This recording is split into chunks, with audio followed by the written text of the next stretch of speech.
5. Charlie Collins off the head pin. He's going to have the 1 and the 6.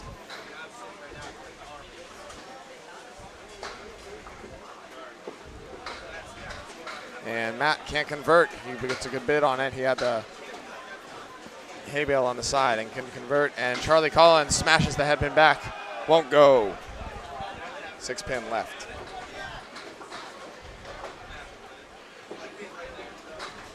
Matt Rich, 10. Charlie Collins to answer. Wood on it. Gets it. 10s are wild.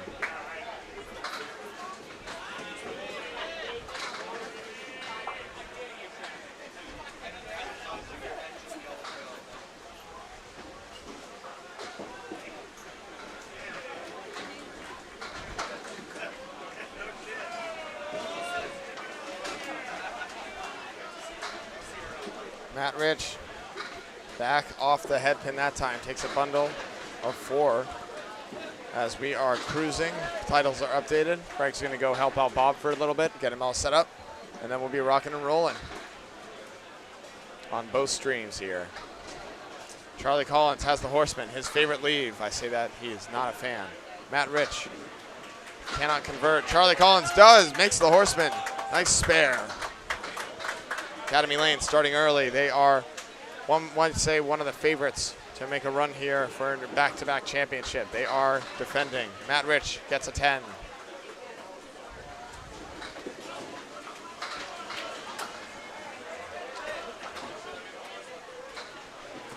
Get settled here, make sure I don't jostle anything. I already jostled something. It was not good. And we're back, we're here, we're ready.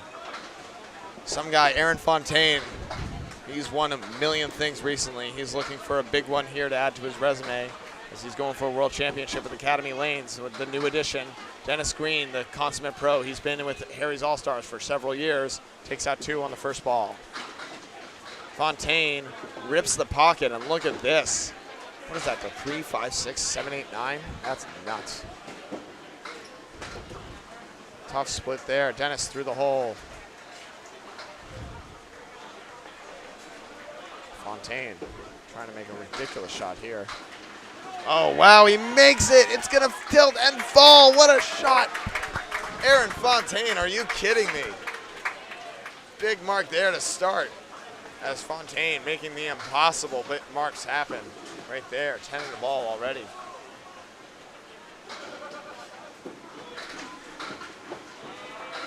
And Dennis, I need to take a look here.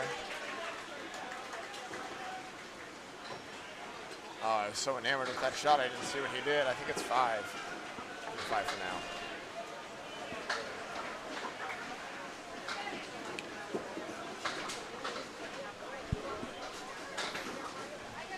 I'll check in, see if I can get some help. Make sure we can confirm Dennis's first, as Dennis has a Gouillart. Ezzy. Dennis 5 on the first box? What? Dennis. Thank you. 5 is confirmed. Dennis making a beautiful spare, grabbing the Gouillart. Fontaine fills his mark with 9. Looking for a single. Bang. Marks are wild here as Fontaine hit his head pin. Dennis did not. And we move on to the third bowlers here. As I bump over, this is going to be James Humes making his debut at the Worlds versus Nick Norcross, who has been here many, many, many times before.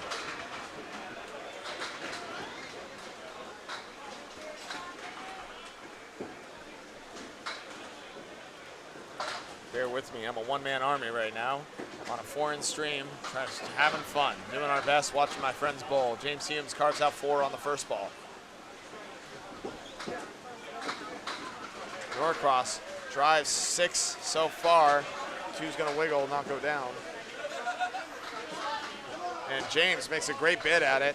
Won't go though, can't take the other corner as the 7 pins left.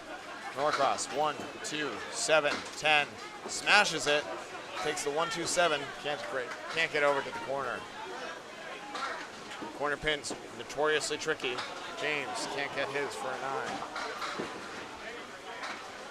And Norcross with a 10.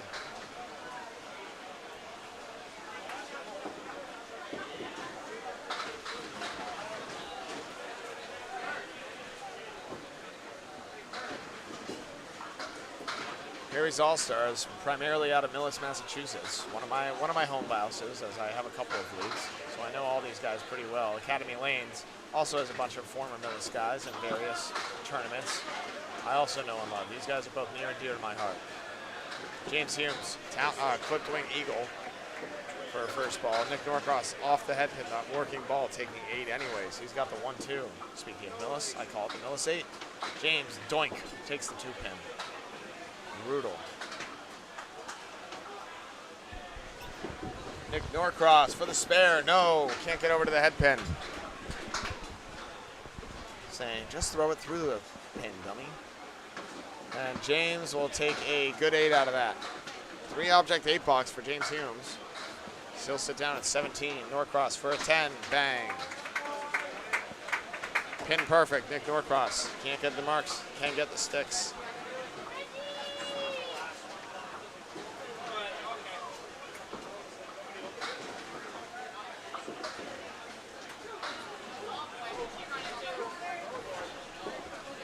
And the 4-hole bowlers right here. Oh, I need to switch that over. Mistake. Justin Waters and Rob Linehan here. 2 guys that are duking it out in the Millis Wednesday Speed League all the time. Linehan drops 9 on his first ball. Waters, all-time bowler, drops hammer. Big strike to start for Justin Waters. Linehan with a spare to match, gets it.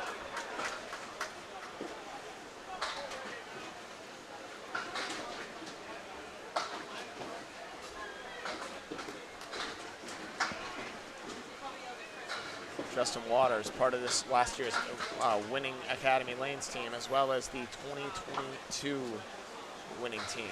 This would be his first win at Moncton if the Academy could pull it off. Linehan, tough 2 on the fill.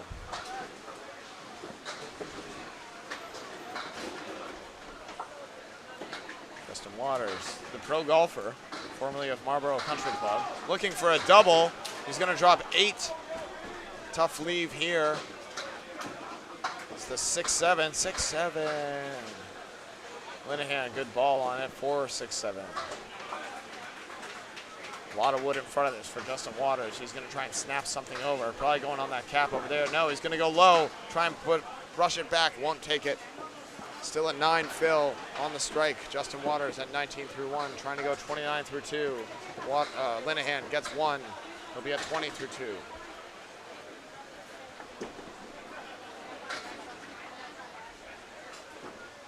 And Justin rearing up. There's wood on the deck. It shouldn't matter. He's going right at the 7 and goes wide. Justin Waters, 28 through 2. As we are introduced to our 5th and final bowlers, barring substitutions, of which I'm sure there will be many. It's been a long day for these guys. Danny Harris and Chris Parkinson up to bat. Chris Parkinson, only 2 on the first. And Danny Harris absolutely drops 9. Sick ball right there. Danny with an explosive backup ball. Throwing 2 5s, light balls. Chris Parkinson, great comeback ball. Drops everything but the 7. Another explosive bowler. And Danny Harris gets a spare. Chris gets a 10.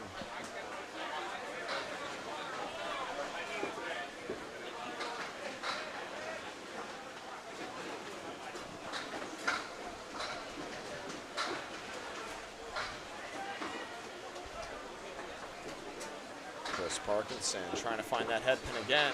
He will. It's a good pocket. And a diamond 2. Danny, a thunderous ball. Throws a hammer. Spare, strike on spare. Danny Harris starting in style.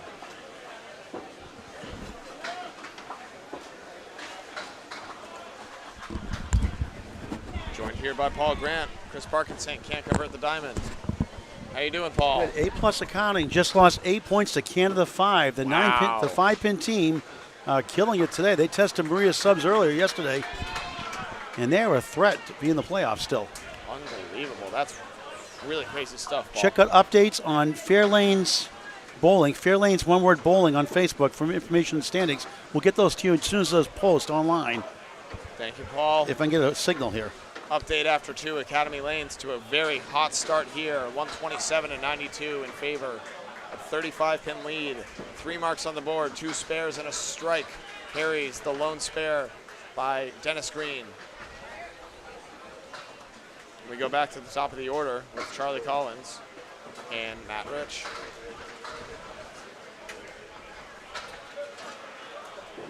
Charlie, 20 and a ball. Monster ball strike. Another strike on spare. And Academy stays hot. Matt Rich clobbers set 8. It's going to be a tough split here with very good wood. The 2-6.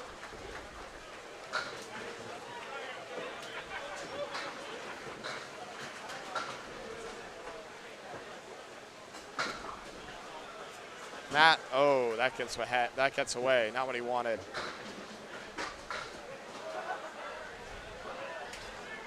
And now he's looking to clean up for a 10. He says, there's the ball, gets a 10. Matt Rich also in that Wednesday night speed league at Millis. It's himself, Dennis Green, Rob Linehan, Chris Parkinson, Jake Cook, James Humes, Justin Waters. Some of the many people at this Worlds. Charlie looking to double up, rockets 8. Excellent ball right there. And the pins topple for Matt Rich before he even throws the ball. It will be a reset.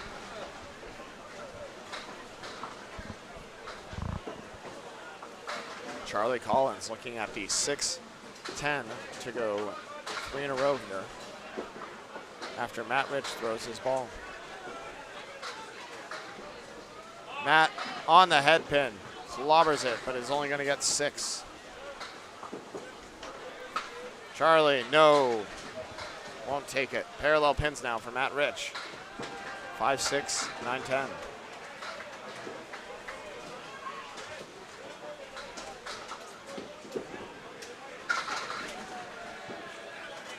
Lucky Strike with a huge win in the last match here. Putting the hurt on. Charlie with a 10. This game has elevated so much, a lot of confidence, especially this last year. Won a Friday Night Pro League Championship in the 2023-2024 season for Central 3. Yeah, he's hungry this year. He's been telling me all about how he wants this year to be the year of Charlie Collins, and he's certainly making a case early. Matt Rich, meanwhile, pin perfect, 40 through 4, no marks. As Aaron Fontaine up on 2 in a row. Dennis Green on a mark of his own. 15 in a ball for Dennis. 29 in a ball for Aaron Fontaine as he made an insane spare conversion. Someone's saying there's no audio on the other channel, if that's been fixed or not. It's been fixed. It's been fixed, okay. Yep. Aaron Fontaine, tough 2 on the fill. Dennis Green on the pocket, drops 9. Big comeback ball after a tough 5. And Fontaine trying to make a crazy spare. Look at that, he goes, converts the half Worcester. Unbelievable. Dennis Green, spare. And marks abound for these guys again.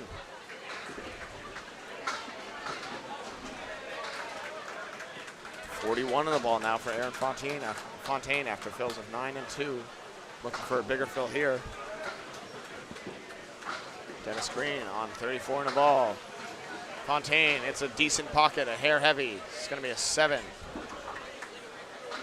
And Dennis just off the head pin. He's going to tickle the 3, but it won't fall.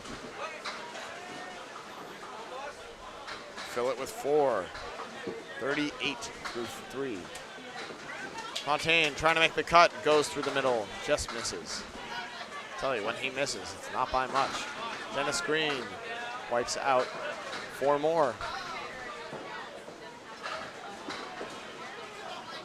And rare 7 for Aaron Fontaine.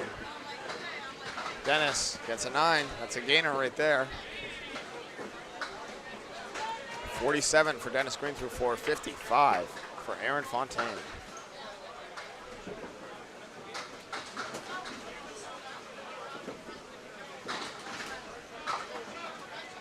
James Humes and Nick Norcross markless so far, trying to change that here.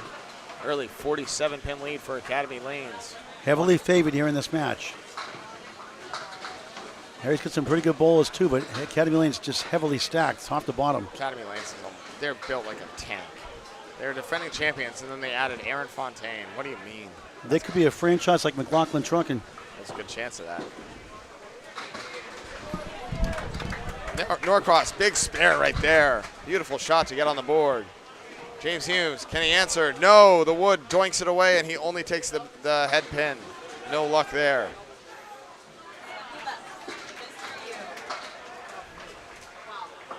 James looking for an out. He'll get 2. Good 9 out of that mess. 26 through 3 for James Humes. As they are David trying to take down Goliath right now. Academy, up until last match, had only lost 2 points. Outlaw Rides have managed to take 2 off them in the first match. They have swept since. Norcross hammers 6, make it 7.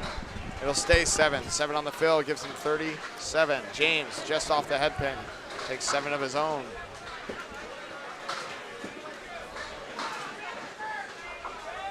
Norcross, the triangle 3. James Humes, the 1, 3, 10.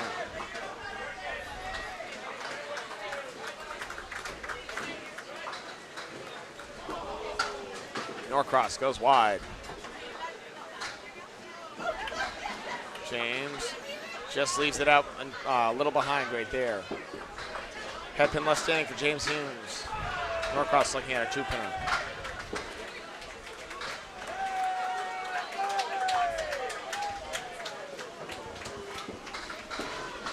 And Nick will settle for an 8. Well, after 2 10s and a 17, he's still at 45. James grabs 10. 36 through 4 for James.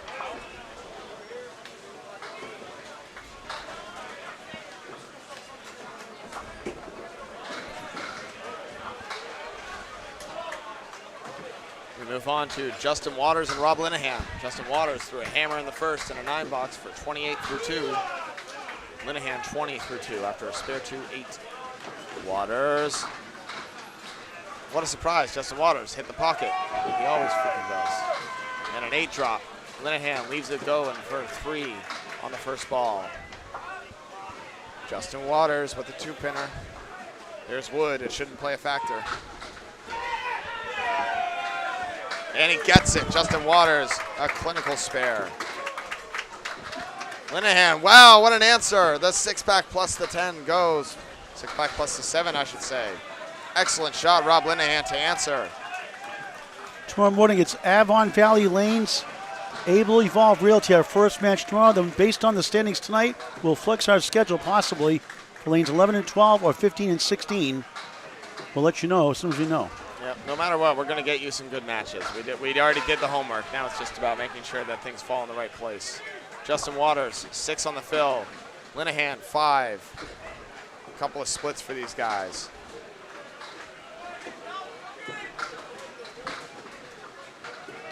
Waters. Oh, man, he tried to send that wood over, sent it back instead. He'll have 3 pins left for his out. Linehan can't make the cut. No fault of his own. It was a great pitch. Great pitch.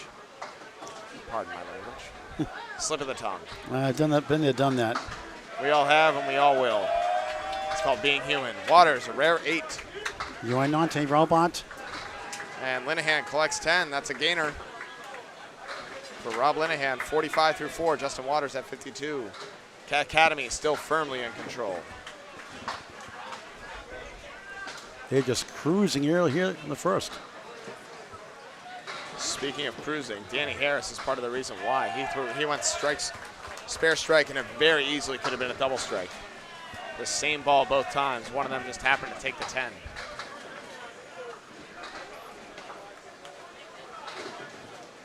Danny Harris, one of the premier bowlers here, only takes 6 on the first ball. Parkinson, very solid in his own right. He shows why, drops 9, make it 10, strike, Chris Parkinson, as he throws it in Harris's face.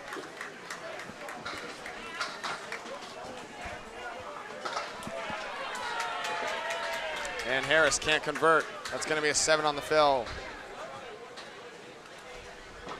37 through 2 and an 8 to go to 45.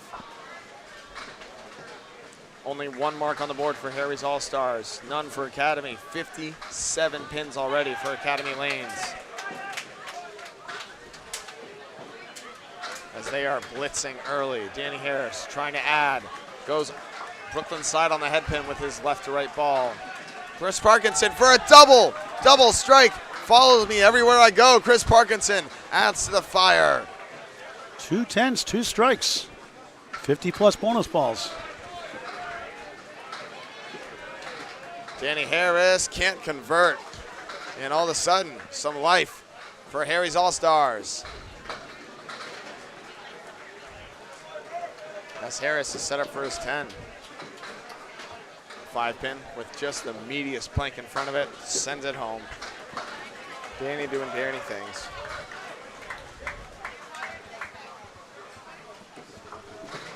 And here we go. 265 to 218. 47-pin lead for Academy Lanes with 1 mark on the board, but it's a double strike from Chris Parkinson in the 5-hole for Harry's All-Stars.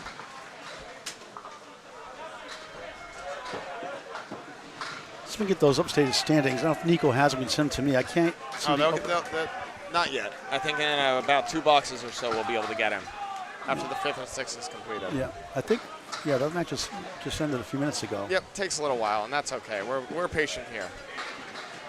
Big 9-pin drop for Matt Rich on the head pin. The 5 left standing.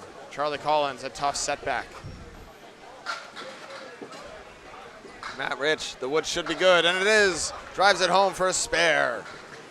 Charlie Collins trying to make a really nice one. He's got decent wood to be able to help take this. He still has to hit it just right. And he does. No, denied.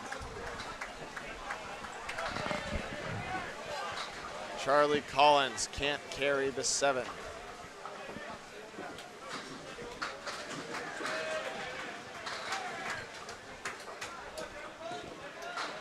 And that wood will do him no favors, as he'll have to settle for a 9. A ho-hum, 67.5 for Charles Collins. Standing still not out yet. You are correct. One match was very, very late. Lane breakdowns happen, all that stuff. It's all good. This one started as close to on time as can be in the Worlds, which is always falling a little bit behind. Matt Rich off the head pin that time. He gets 5. It seems like the pace of play, Duncan, is much better than it has been. Getting a little bit earlier than normal most nights. Pretty steady. I'm very happy with it so far for sure. Charlie Collins, spread eagle, $25 shot coming up. He's one of those bowlers that can definitely make this one. Matt Rich, 2 full on the 1-2, and that's all he gets. Charlie smashes the 2 back, and he'll have a tough out here. 5 down, 5 to go with 1 ball in hand. Matt Rich, I think he's going to go at this wood right here. No, he's going to go right at the 2 pins and get 1 for an 8. And Charlie, wow, makes a beautiful 10 out of that. Cutting the 3 into the 2. He's at 77, up 14 against his counterpart.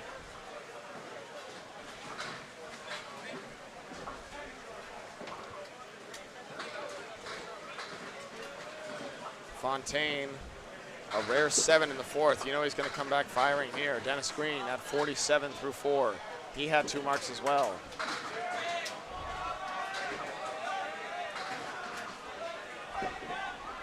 Dennis off on the 3-pin, carves out 3. 2-pin, apologies.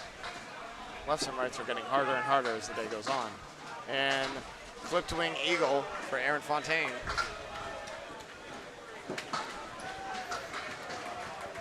Dennis makes a great bid at it, but can't cover.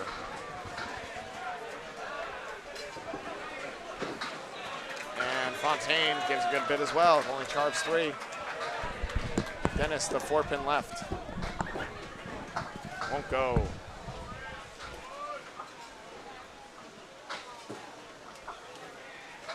And Fontaine looking for 10. Settles for 9. No blood drawn in this fifth box for these number 2 bowlers. Think about Academy. They look this incredible. They have Sean Taylor, Josh Daly, and others in the wings that are just, this team is absolutely stacked. Late falling pins. Jack Berrigan, another one. He was an anchor before he went over to Academy. On another team, a competitive team at that. And Dennis way off on that one.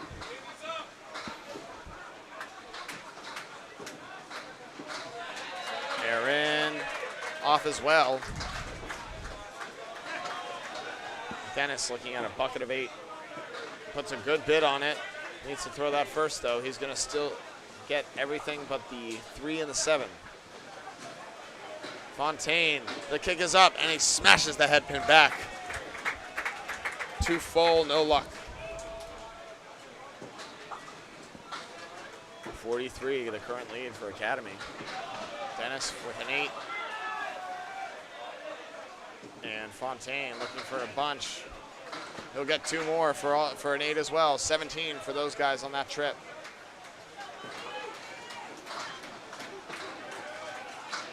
As we move onward, 5th and 6th box of the 3rd bowlers. James Humes still looking for his first mark.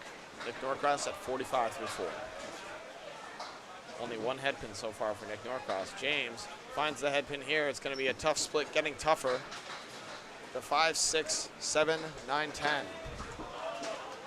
Brutal break right there. Norcross wipes out 6. He's got the horseman on the right-hand side. James, what a bid. Can't carry the post. No fault of his own. That was a great ball. And Norcross just skates by the head pin.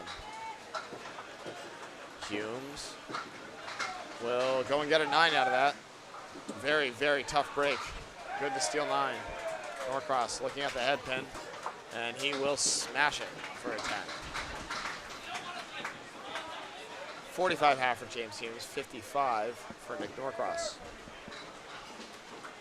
Nick Norcross, part of last year's Academy Lanes winning team, part of 2 years ago, or 3 years ago as well. The reigning champion. Did you get Bob sorted? Thank you.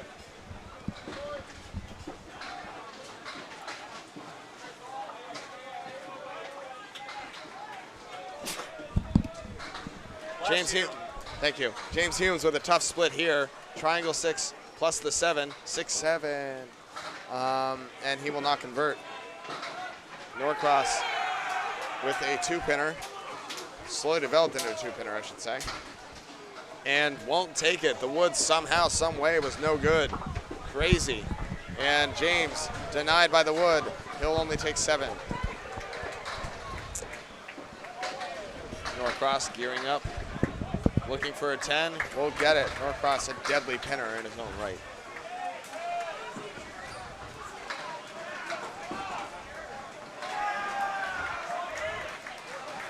And I believe I have my scores correct, Greg. There might be 1 or 2 off. I'm pretty sure they're pretty good though. I can check in a second as well. Ooh, I'm overclocked, aren't I? Hi, everyone. Hello. This is Candlepin Bowling Network.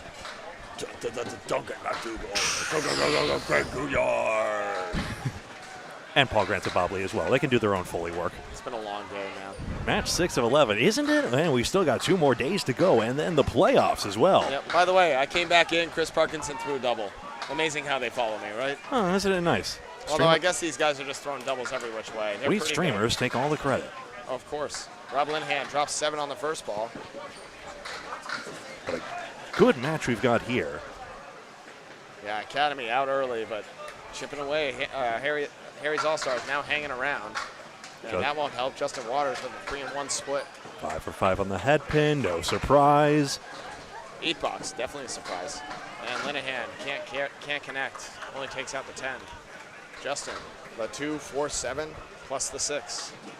Trying to cut. Oh my goodness, what a bid. Somehow, some way, not enough.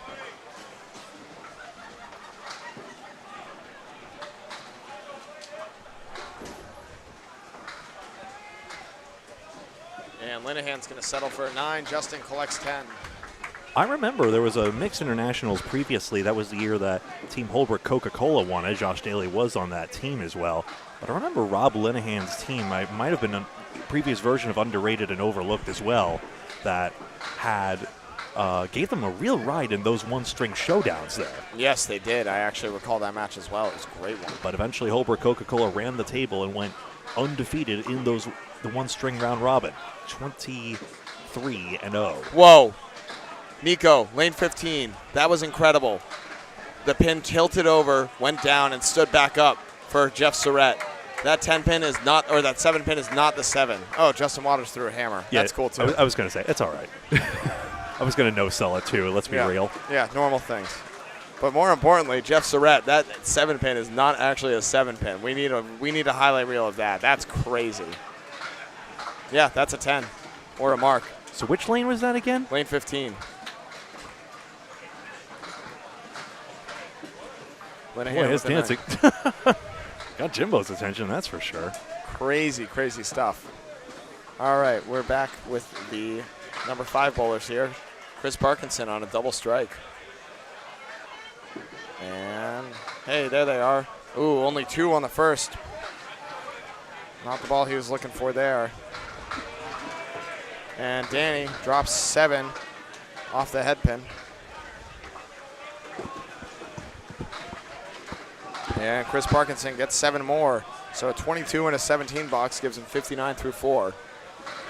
Danny Harris tries to make the 3-pinner, misses number 1. Parkinson standings are up. According to Greg, he's going to give us the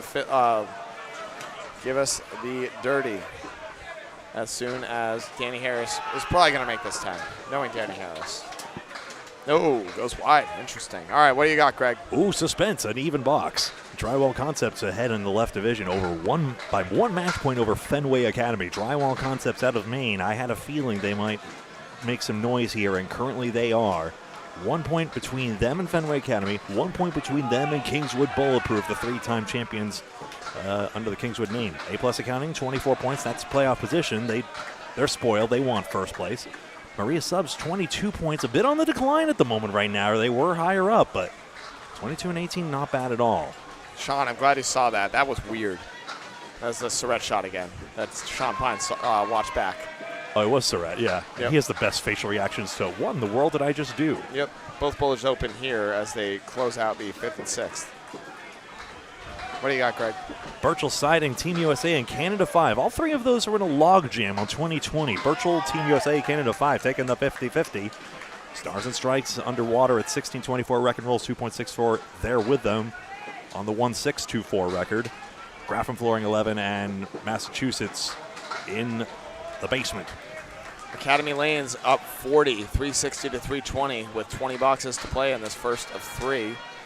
Notables are Justin Waters, 72, Danny Harris, 74. A lot of 70 pluses through 6. And 4 of those on Academy's side, and Chris Parkinson solitary on Harry's All-Stars. Yep. He's leading the pack, though, with his 78. Waters possible 80 with a strike to come. And we're going to put him over there because that's where he is. Charlie Collins with a 2-2 split. Right division in a moment. After Matt Rich throws this ball right here. It's a pretty good one. It's going to chop, though, and be a baby split on the inside. Possible chance we'll keep an eye. While I mentioned that Academy Lanes here is 38-2. Exeter Lanes 36-4. They did sweep. Amazing. Able Evolve Reality 30-10. No.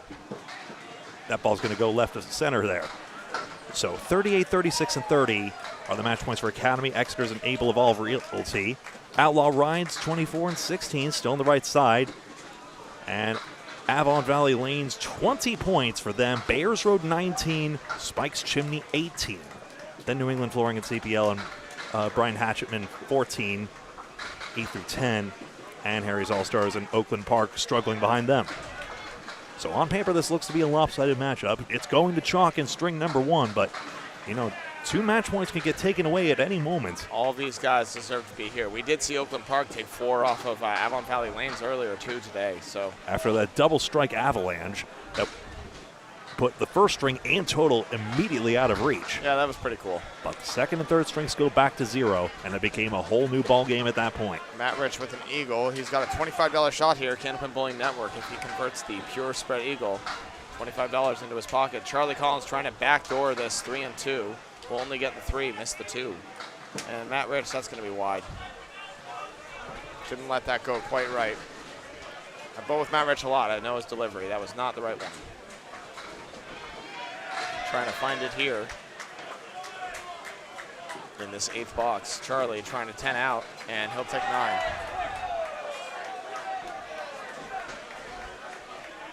And Matt Rich, that's a better ball right there. He'll take an 8 out of an eagle. 81 through 8. Charlie Collins at 96.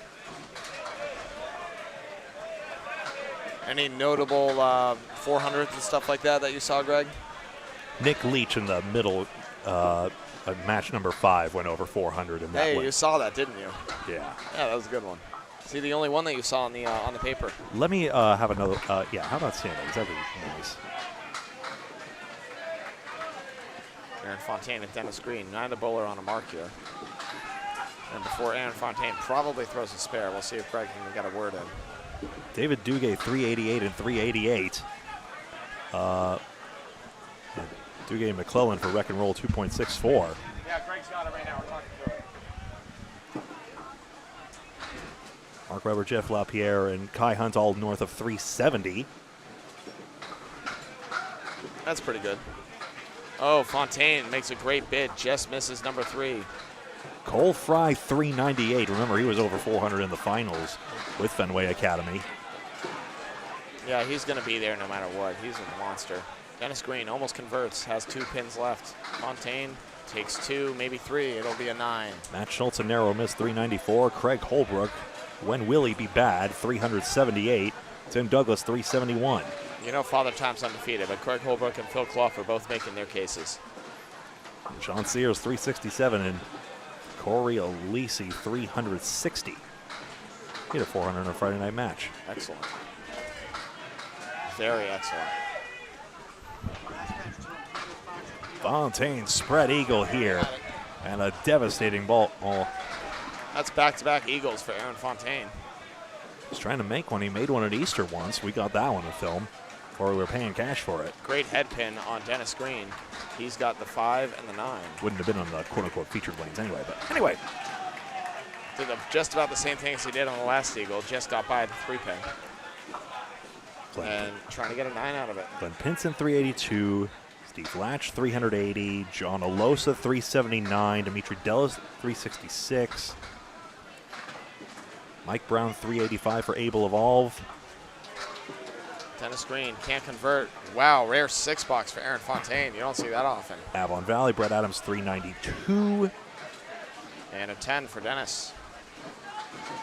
And, oh yeah, Nick Leach, 407. Yep, that was pretty good. He's okay. He's fine. Great to see you all here on Candlewood Bowling Network. Oh, and that's right, Tyler Reese. I keep forgetting to mention that. 181 and 182 and 151. And that was en route to, was it 400? Troy's gonna be 441 for Tyler Reese in an earlier match. That's incredible. Thanks, Troy Fournier, for the heads up. Yeah. Unbelievable. Nick Norcross has a tough split here. Not just 400 mullet game. Is that Ari Liebman? 440. Yeah, that's nuts. Tough splits abound for these guys. That wood just capped off into oblivion for some reason for Nick Norcross. Good wood on this for the 3-4 for James Humes. He's going to drill it. Spare on the board for James Humes. Softly glance it in, I would say, but Humes is a solid ball. Yeah, not the heaviest ball, but very, very consistent and accurate. Is the reason why he's here. I've been on the wrong side of it many a time at Ryan's. Ryan Family Amusements. You'll be on the wrong side many more. Hall of Fame owners, the Ryan brothers. Yep. Steve Reno, one of the workers there as well. Steve Reno Sr., another Hall of Famer. Multiple locations, all with arcades, most with bowling of whatever sort. Nick Norcross finds the ball there, rips 9. May we recommend Millis. Millis is pretty cool. But Buzzards Bay and Yarmouth have ACST presence as well. The Atlantic Candlepin Singles Tour traveling United States League for singles. Well, you can be married, but you compete individually. No, you can't be married. That was one of the rules that they came up with. Well, I'm not in it, so there you go. Oh, absolutely. Nick Norcross spare. Converts the 9-pin drop. James Humes, wow, a brilliant shot on the 4 horsemen plus the 10. That was interesting. He chucked the 10-pin into the pit just straight up and down. Arguably is marriage friendly. The whole point of the ACST is you can schedule matches on demand. Allegedly. As long as you do it every fortnight or Danny Finn will shame you. As well, he should. Pace of play. He'll shame you no matter what. He's a shameful person. Don't be on the list. He made a little list. I've been on the list before. I'll be on it again. That's okay. Justin Waters. Hey, he threw a strike last time, remember? We barely even talked about it because of the weird thing that happened on Jeff Surratt's lane. Wasn't there another one, too? I believe so. Oh, yeah, he threw another strike earlier. String 1 of 3. Yeah, he does that. Balk. And that's a balk. Rob Linehan advances to second base. Still 4-0. He was about to throw a deadwood ball. I think he got cut off, actually. Someone was about to throw a deadwood clearance ball, and he was like, wait a second, let me go. Still 4-0 Academy in the top of the second. That looks like it's going to be 8 on the first ball for Justin Waters. Rob Linehan devastates 9 on the pocket. You should go when it's your turn, but just don't cut anyone off. Yep. Well, Waters is undeterred. He's got a nice 2-pinner here. See if he can drive it home. He still looks slightly deterred by his neighbors. He's always a little deterred up there. He is laser focused up there. And, ooh, that one gets by. A late release out of the hand. Yeah, not what he was looking for. Rob Linehan, spare. Has sliders on both his bowling shoes because of his unorthodox delivery. Yeah, Rob Linehan called the Roadrunner a lot. He's got, what, 5 or 6 steps in his delivery, something insane like that. Let's try and count him this time. That's your thing right now, Greg. You got to count how many steps he does. Well, standing room only. That's going to be tougher today. It's all right. Remind me, tomorrow I want to raise my camera. I want to see a little more of the lanes. I mean, everyone's got great backs. I better not say it any other way. That's good. But yeah. That phone you see is Sean Taylor's. He's streaming it to Candlepin Chat Facebook. He is indeed. Very gracious. Was like, oh, well, am I in the way? No, you're good. We're very tall here.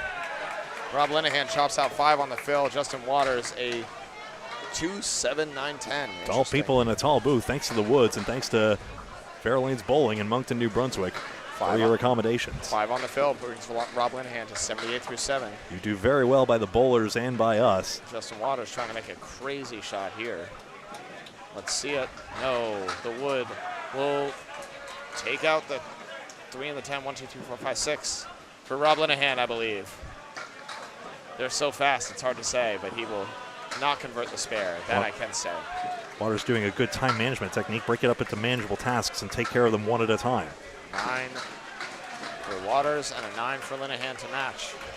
100 even for Justin Waters through his first 8. Big favor, please like the video. Academy Lanes, the champions of last year, here on the lanes in front of us. Please hit the thumbs up button if you're logged into the platform of choice. Like and follow on Facebook, subscribe on YouTube. Super Chat if you're so inclined. Some people want to give money. It is totally optional. It's just for those who have been asking us. Well, here's how you can do it. Either way, greatly appreciate your support by watching. Candlepin Bowling Network will always be free at point of service. Always is a big word, but as of now, we're definitely trending that way. Danny Harris had a half Worcester and has a very tough 2-1-1 leave. And Chris Parkinson sent that wood up over 2 other pieces of wood and missed the 5. That was weird. Not quite highlight worthy. Very odd. There is an allure of like, oh, should we make some members only content? But I will never forget how it's really the community that's gotten us to this point. Maybe they will do some like premium things once upon a time, but I just love the fact that we could just come simply to these events at the pleasure of the bowlers and point the cameras, and just like that, boom, a connected bowling community, and you, the fans, as well as an extended part of that. We're great to have you all here. It's fantastic to have you all here. This is and the financial support does help us out. I mean, we're not a profitable anything. We just It's a well-subsidized hobby and a labor of love for us, and we love having you here too. We are here because we want to be. Hi, David. No one forced us. Someone may have forced Greg. I can't speak for him. No one forced me. Danny Harris had a tough one to contend with. No, I enter this freely of my own will. That's foolish of you. Parkinson through the hole. Both bowlers looking at 6 pins for their out. Danny, a rare trip, 6 and 7, 13. Now Parkinson can make a 3-pinner and gain. He does. And now it's getting a little closer. Harry's All-Stars chipping away now.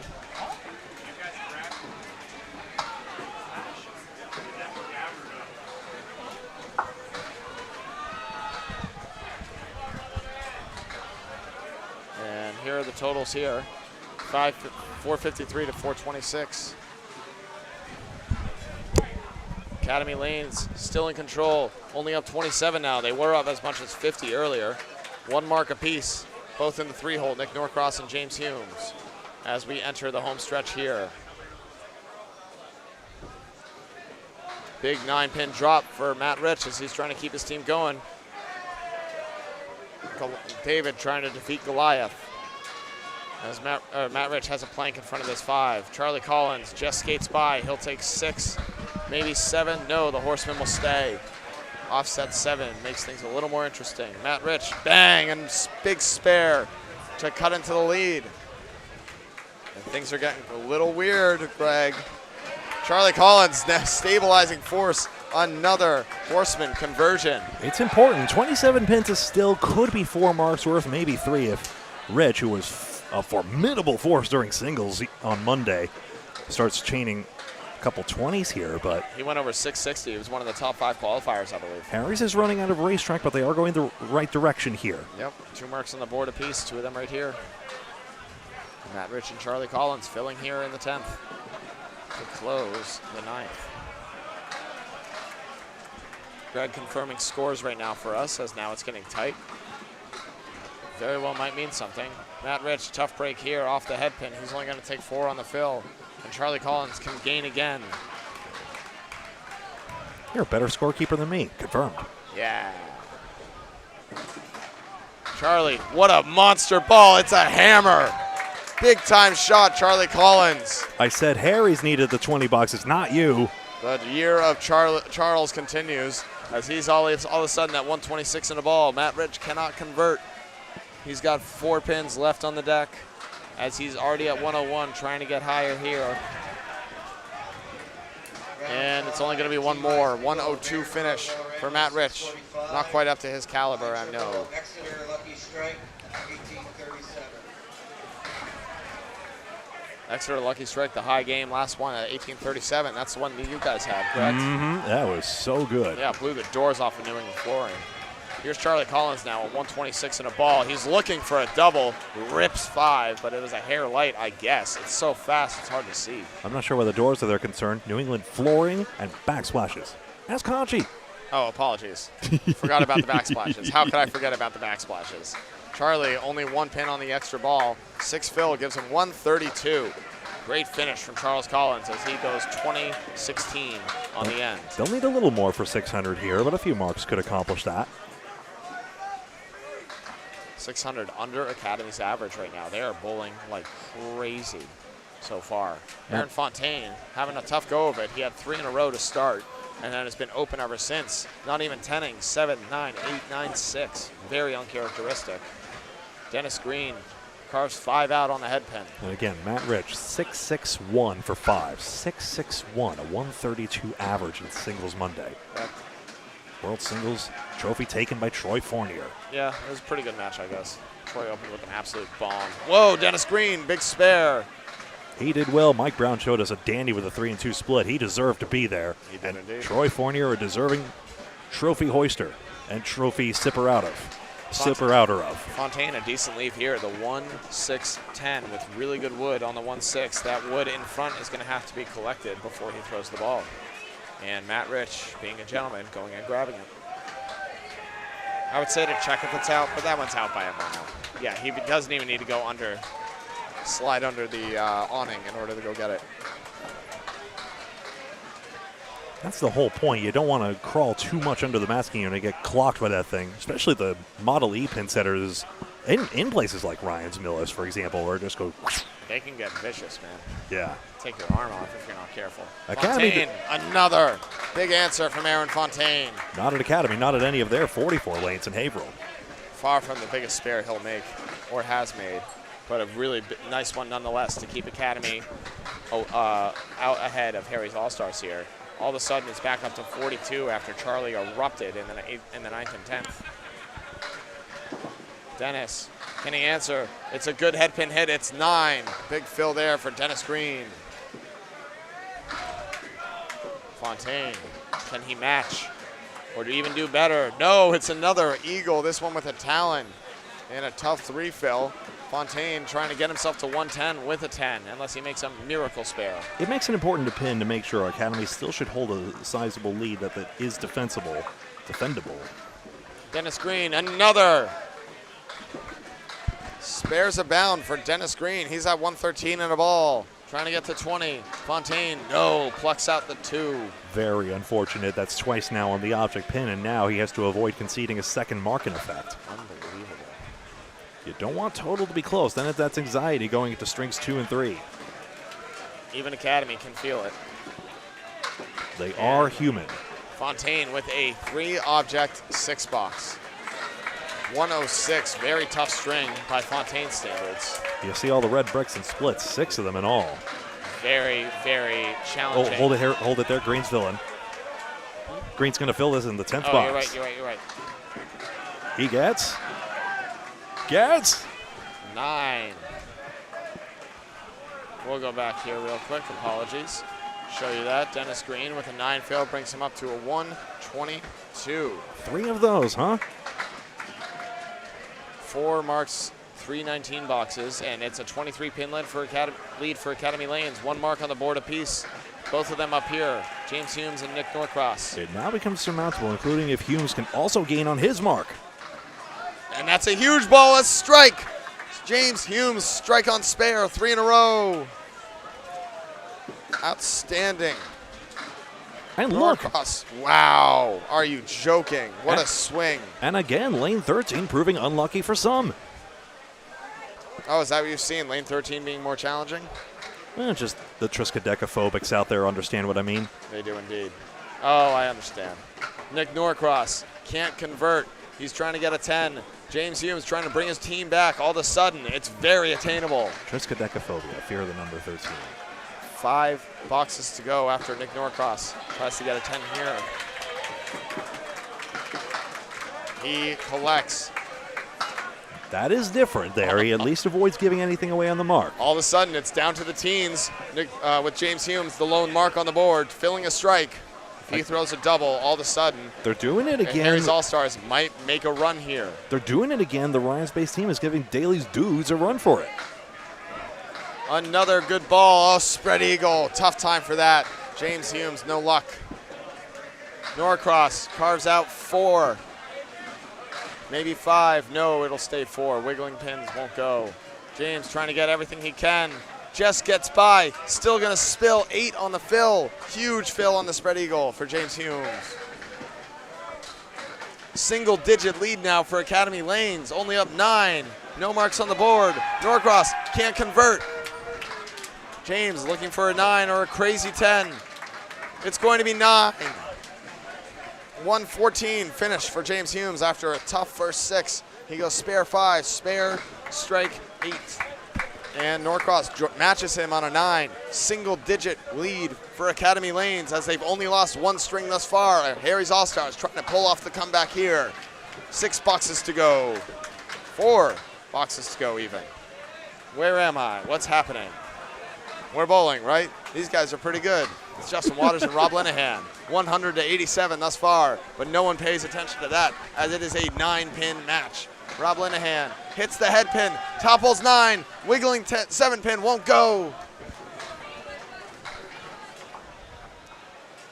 Unbelievable. It's a massive break. Yeah, Waters really trying to lock in here. He's capable, but he has been splitting. Just like back home, hey? He's a Ryan's bowler. He understands. He's very well acquainted. Huge strike, Justin Waters. What an answer. The stabilizing force. One of the fairway to Millis pipeline. And Linehan spares. Basically stabilizing. Linehan will have to work a little harder to make sure his bonus matches up. What a match we have all of a sudden. Harry's All-Stars making a huge late run. Someone said it earlier, that lane 13 pin sweep could use an advertisement. How about why not Candlepin Bowling Network? Why not Candlepin Bowling Network? That's a great idea. Something for our executive producer to look into after this. Ooh. Big 8 drop. Rob Linehan with a 2-pinner to shoot at. 18 bucks. Justin Waters, can he double?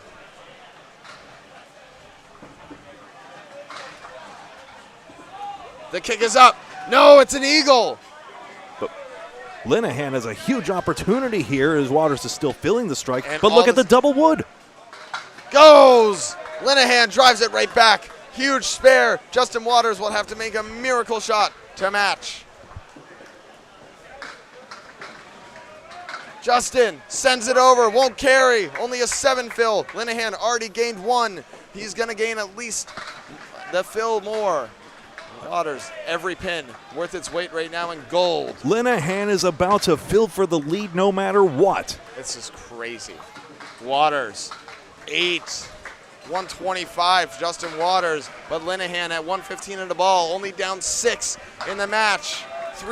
2 boxes to go. Linehan filling his 10th. And then Danny Harris and Chris Parkinson duel coming on up to take us out. Danny Harris, that's 6 and 7 in the 6th and 7th, or the 7th and 8th box. All of a sudden looking a lot more diabolical. The fill is 5. Linehan trims it to 1 with 2 boxes to play. No marks on the board. Oh my goodness, Harry's All-Stars. What a run they're making right now. And I just want to check something real quick on the board here. I'm going to check the stats here. I want to see the pinning here. The pinning is 6 in favor of Harry's, is that right? Oh, that makes sense. So that's why Harry's is in this match. They should be down 7. Chris Parkinson has a Caleri to contend with. I've seen a bunch of these go here. Those flat gutters make it a little more possible. Off, Danny Harris, he's got 5 pins as well, another Horseman variant. The 8 instead of the 9, Chris dives off, no. Danny Harris could make a huge mark here to Or bring punch the to the house down. 2-8, this pinning might matter. He goes! Danny Harris with an outstanding clutch shot right there. Spare. And he just picked up 4. Parkinson, no, he'll only take 6. And all of a sudden, Academy Lanes back in control. The lead is 5. A ball in hand for Danny Harris. Chris Parkinson must mark. Danny Harris with a big fill can put it away. An 8 fill demands a double, in fact. Chris, no, it's a half Worcester. All of a sudden, Danny Harris in prime position. He drops 7. And now Chris Parkinson absolutely must mark. 2 sticks from Danny, and it's all over, no less. A mark is certain doom. 2 more strings of this thrilling showdown in a moment. Chris Parkinson, no, it's wide. And Academy will survive a late charge by Harry's All-Stars. Danny won't pick it up, doesn't need it anymore.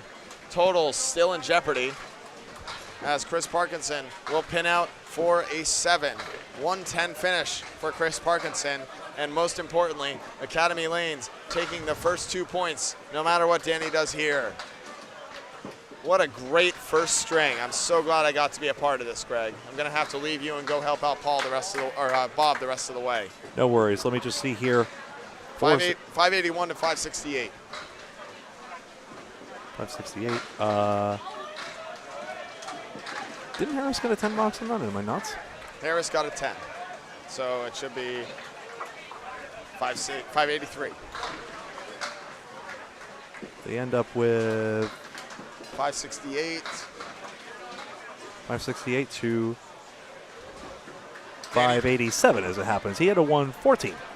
I have 114 here.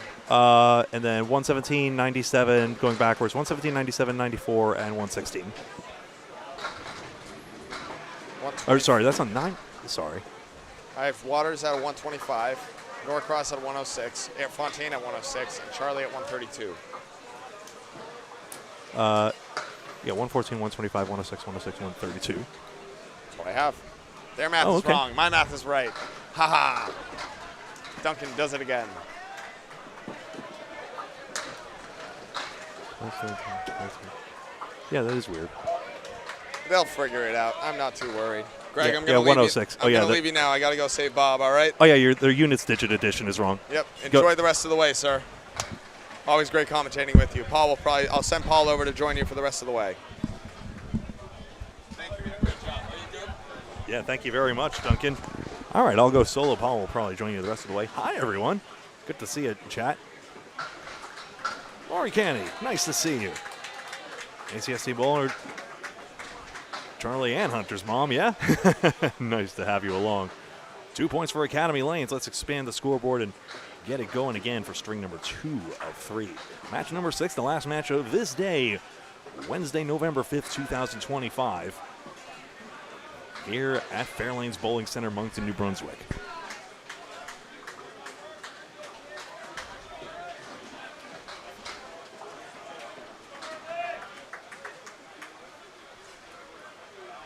They're going to go over some lineups here. It looks like Mike Nord. No, Matt Rich is getting up there. Sorry. Losing my mind here. Jake Cook is stepping up to the lane. We'll see if he gets in. They'll switch around, and we do get Rich and Collins on the approach. How are you doing out there? Interesting. Oh, one of the Facebook streams went down. That's interesting. At least I'm pretty sure. Is that right? I'll try it again. Doink.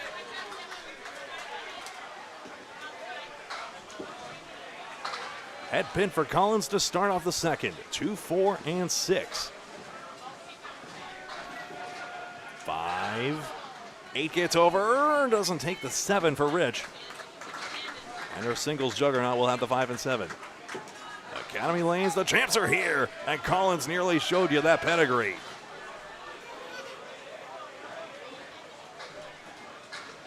Five, 7. Is the wood good? Ooh, very low on it. Rich actually wanted the left piece of wood. Doesn't work out. So 2 match points for Academy Lanes. They won the first string. 2 match points per string, 2 for total. And it's these match points that determine the standings. Which academy currently tops in the right division? A 10 for Rich alongside. And speaking of alongside, my name is Greg Gouillart for Candlepin Bowling Network, and here's Paul Grant. Hey, Greg, welcome back. Thank you Good to be very with you much. again. Get some breaks in between, get the scores, some light commentary.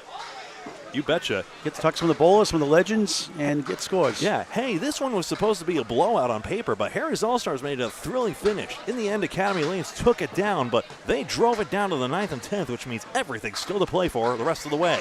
So they won by what? They won by 15, that's it? That's it. Wow. Yeah, flurry of marks. And you wonder including sometimes- 1, 2, 3, 4, 5, 6 marks by Harry's in the last pair of boxes. And, I don't think maybe that doesn't prep. I think maybe it's a Ooh, mental get letdown. over 10. Yes, Collins spares. Go ahead. Sometimes when there's a mental letdown, when you know you have a chance to win big with the average, if you look at the average of teams, you can win it mentally thinking we got this one. You can't take that for granted, no pun intended, ever, because anybody can get hot. We saw that earlier today with Bayers Road Bowlerama against Avon Valley Lanes. They split 4 and 4. Right. They have 1 point yesterday. And that's all I've got. The 4 points today is all I got in the tournament. 5 Avon overall. Valley. Yeah, Avon Valley had the strike avalanche, and then Yeah, first string, yeah. Oakland Park was the beneficiaries again after that tough first day. They scooped some points. Mark Ritchie, pair of 10s. Collins, 19 of the ball through 2. Here in the second of 3. Greg will call the final string. I'll be checking scores after 2 strings. Get you up to date. Absolutely. Dennis Green and Aaron Fontaine sticking in it here. Hey, it was a good match. Why not? We got a special guest tomorrow. We have Brady Yeaton coming in with a couple of Crystal Grandy's son and daughter Nice. coming here tomorrow for the first match tomorrow. Avon Valley Lanes, Able Evolve Realty. They're verifying scores. It was a 10 and a 10. Green has 6 pins down, 4 to go. I assume that the bowlers come this way for information that's all kosher and good, which, for We occasional score appreciate. We confirmation. appreciate. Yeah. Aaron Fontaine missed left. If we've got the information, we're happy to help. Sometimes we're wrong, but Dennis Green, just a true gentleman on and off the lanes. Wife Sherry, very nice also. Both of them Friday Night Mixed League with Rick Kamowski. He was pretty good, still is. Not his best stuff nowadays like it was earlier, but he's still competitive. Fontaine takes a 9 to start his second of 3. Dennis matches. 122 first for Dennis. Aaron at a 106, unusual for him, it happens. Academy is trying to hang on against Exeter. 392 and 5-pin, right? Very nice, David. For reference, folks, 450 is the maximum score. 15 points worth of pins. Strike and spare math is the same. Fontaine rolls in the pockets. It's going to be 8, 2 wiggles, 2 left, 2 right rather, 4 left, 2 pieces in front. Dennis Green trying to help Harry's All-Stars pull off an upset here and shake up the standings. And a tie for Lucky Strike if Lucky takes 8 in their match. And Academy takes 6. It'll be a tie going to day 3. Fontaine for a spare. Yes! 19 of the ball through 2 here in the second. Our final match today. Tomorrow, Avon Valley Lanes Able Evolve Realty, our first match with special guest star Brady Yeaton. He actually initiated with me. He shot away a couple years ago. Haven't teased him ever since. Green, Oreo cookie, Oreo cakester, middle cream, 1-4-10. Love the Oreo cakesters. Haven't had them in a while. Good. Too many calories, but they're nice. Like a soft, sweet whoopie pie. But nothing beats a good old whoopie pie. Green, a pair of 9s, 18 through 2. There we go. Sorry. 38-38 special. Tied here in the second. 15-pin lead for Academy Lanes, defending champions. They won in 2018, 2022, and 2024. And boy, they came out swinging last year in the finals. It was Strike City. Watch on YouTube on Candlepin Bowling Network. Nick Norcross, who won 3 titles with Academy Lanes with Corey Packard. Won wobbling 8, 6-10. James Humes, very good bowler. Takes 8. 7-10 goal post.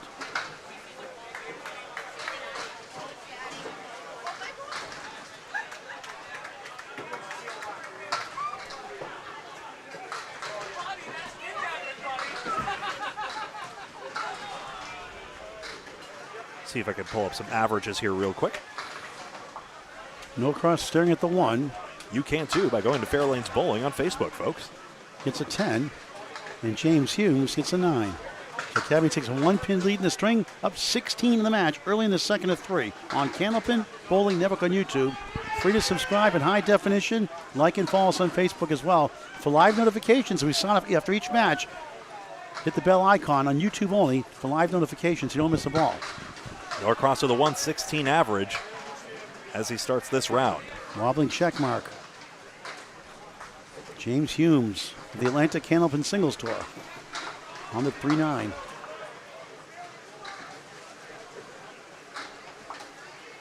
Humes has a 108 average. Norcross unchecks it, spare. 20 the ball through 2 for the veteran bowler. Humes, left side, leads at the 1-8, 6-10 right, doesn't go too often without wood.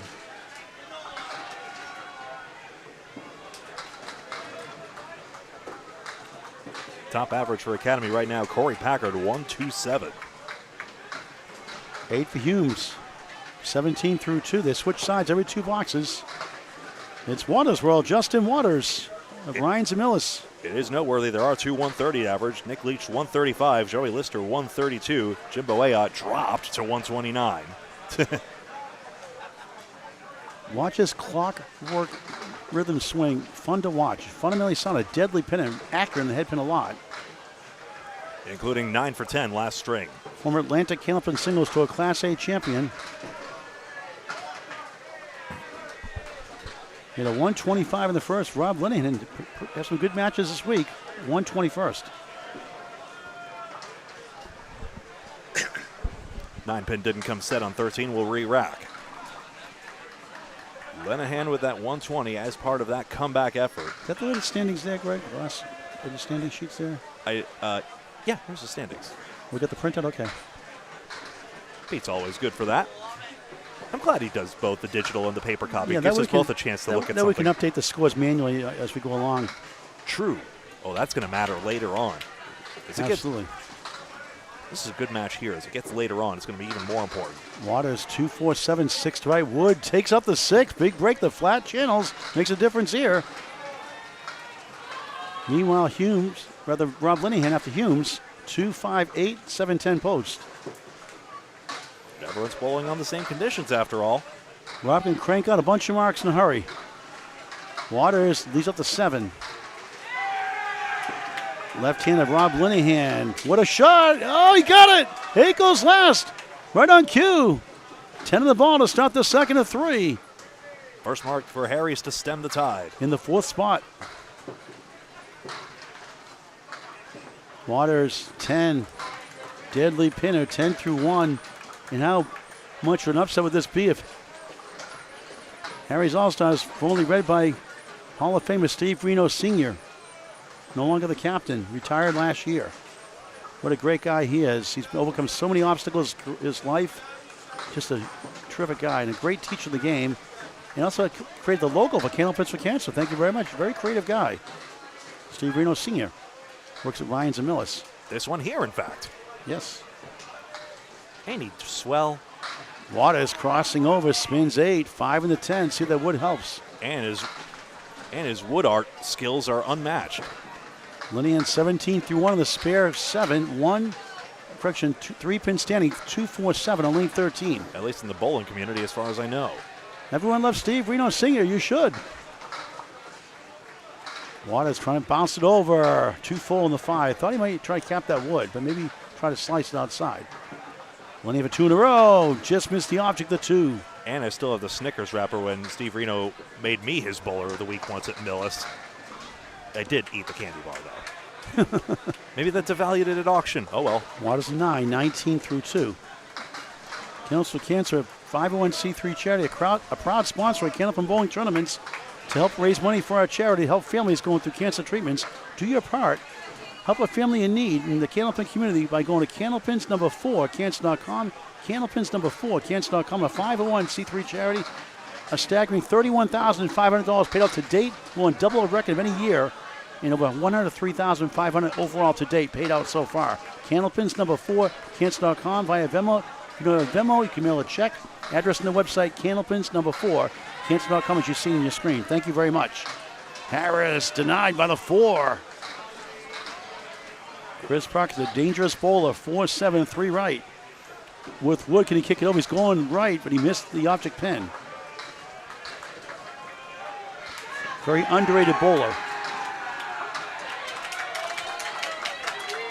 Harris won his first Pro Series. Justin won his last year. Pro Series doubles, gets a 10.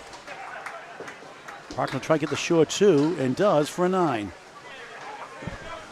Close early on here in the second of 3. The middle string of the final match today. 3 matches every day, including the playoffs. Mid to late Friday afternoon. 2 regular rounds and playoffs to follow. 1 round, 3 rounds on Saturday. Harris right side 7, 1-2-10. Harry's up 4 in the string, down just 11 in the match, but down 3 spares to none. Parkinson has a chance now with a sea of wood blocking the 10. Harris to the 4th spare, 2 full. Did Don Palladino make it in? I see an average by his name.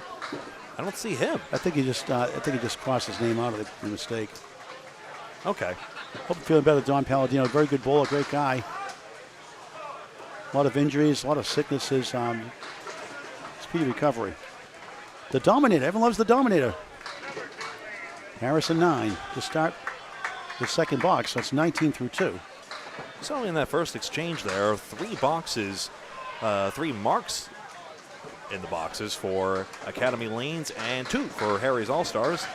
So although Harry's All-Stars leads by 5 pins, you folks know by now to watch the yellow marks on the side of the Canadian smudges. 3 open spares to 1, which means Academy Lanes is actually ahead by 2 marks all told, partially because nobody has less than a 9. Parkins got that spare last time up. 3 marks to 1, all in Academy Lanes' favor. Harry's up 5 right now. Virtually goes to Academy Lanes. I sometimes want to say Academy 3 because one of those guys in the Friday Night Pro League team. All of them, pretty much. Matt Rich, what a great week. He did, what do you have, 651 the singles knockout was competitive? 661. 661. 132 average. And that's incredible. Good for him. Nice guy, too. Nice wife, 2 good kids. Always positive person, too. Here's the Terminator, Charles Collins. 2 perfect, spread eagle. A chance for $25 as he gets a 4th fill in the spare. 23 through 2. Candlepin Bowling Network will give $25 any bowlers with Bob, myself, a Greg Call on our TV lanes without wood for a clean spread eagle spare. Jeff Little of the ACST and hopefully Worlds one day is rooting Charlie on. I think Jeff will be in next year in Academy Lanes. I think so. Look at this one! Oh, and the money emoji flying away is completely applicable here. And Bob Lee's like, "Whew, What a bid. have to sleep outside if it pay another $25 probably." Rich is still pin perfect despite no marks. Collins a 9. 32 through 3. Rich 10, 10, 10. Matt Rich. Rich and 10s. Want to get some riching marks. 2-pin lead for Harry's All-Stars. Down 13 in the match. Down 2 spares to 1. They're hanging around. And that's what you want to do against a team like Academy Lanes. Give yourself a chance. Yep, only down by 1 mark.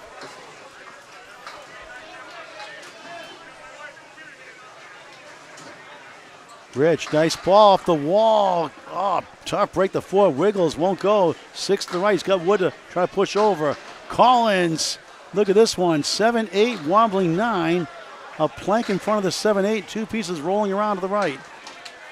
Through the 13 games he's bowled, Matt Rich is down to a 115 average. He spoiled us earlier. And, of course, the pin conditions may be getting tougher as the week goes on. The pin decks are treated once this time, which may be similar to how it's done other times, but there you go. Good effort there. Depends on the house. We just saw it for ourselves this rare time. Look at all the splits between these leadoff bowlers. No wonder they're suffering for marks. Collins picks up, nice shot for a That's a spare. That's a big shot. That's right. It's a brilliancy. Oh, man. 42 in the ball through 4. Sorry, Charles. Lost my mind for a second. What else is new? It stunned me as well. I could not believe the 7, 8, and 9 is bridged. I mean, look at this one. Rich takes yet another 10, keeping us on pace for that 100. But let's have a look here. Just a casual spare for the Terminator. Scoreboard top right is correct, by the way. Left side. I still don't get it. So he hits it on the left side. What takes the 9, pray tell? The rise of the Terminator continues. Just the 8-pin? Dennis Green, a pair of 9s. Aaron Awesome Fontaine, 9 in the spare. Jordan Britton with a Let's Go Academy in chat. Congratulations, another coach in the Britton family. And a champion with this Academy Lanes team. And a Hall of Famer out of Whittier Tech in Haverhill, Mass. Not Candlepin Hall of Fame. He was on the roster for that 2022 title. Oh, yes. Fontaine, what a shot. Hammers it down. Strike on spare, 29 through 2, 39 plus 2 through 3. And will the 8 go? No, not even close. That 2-pin washed out from behind, you'll find, but Aaron Fontaine all over it here to start. Kelly push and lead back up, and they got 3 marks to 1 on this side also. Green a 9, 3 9s. Believe me, he's dissatisfied with that 106 earlier. Now instead looking to find the range. I pity the pins. Tails away, but it just keeps going with his power. You pity the pins when you have a bad game like that. We've got a person like Aaron Fontaine, Josh Daly, Justin Waters, all those guys, Danny Harris. You know they're cruising for bruising those pins next time out when they have a bad string, typically. Oh, you'll be sorry. We're warning you, pins. You must fall. 136 for Green. Fontaine, too accurate. 3-3 split. The cluster of 3 in the right, 3, 6, 9 behind the 3, 2, 4, 7 left on a strike. 4th box, 2nd string, Dennis Green, missed number 1. He's like, no, none of the 9 box. Jordan again, definitely not Candlepin Hall of Fame. Not yet.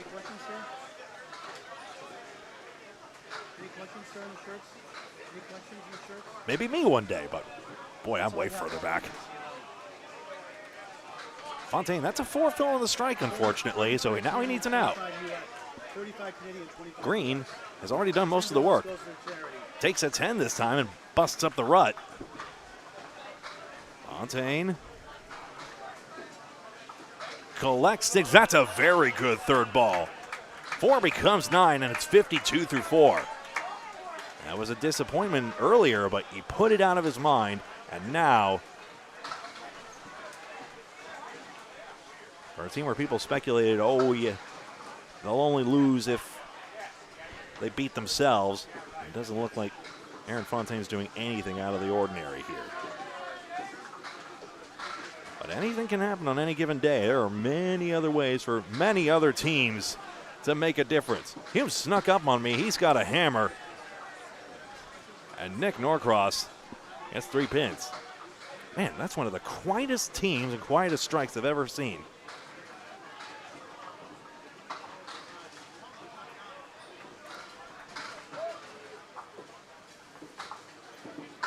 Norcross, a 3-fill. Now he's pinning. Got to do it. Harry's All-Stars now with the chance to take the lead now that they have an extra strike. Here we go again.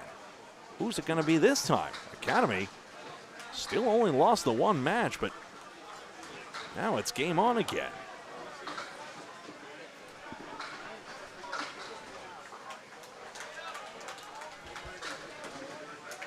How you doing out there, Chad? Welcome back to Candlepin Bowling Network.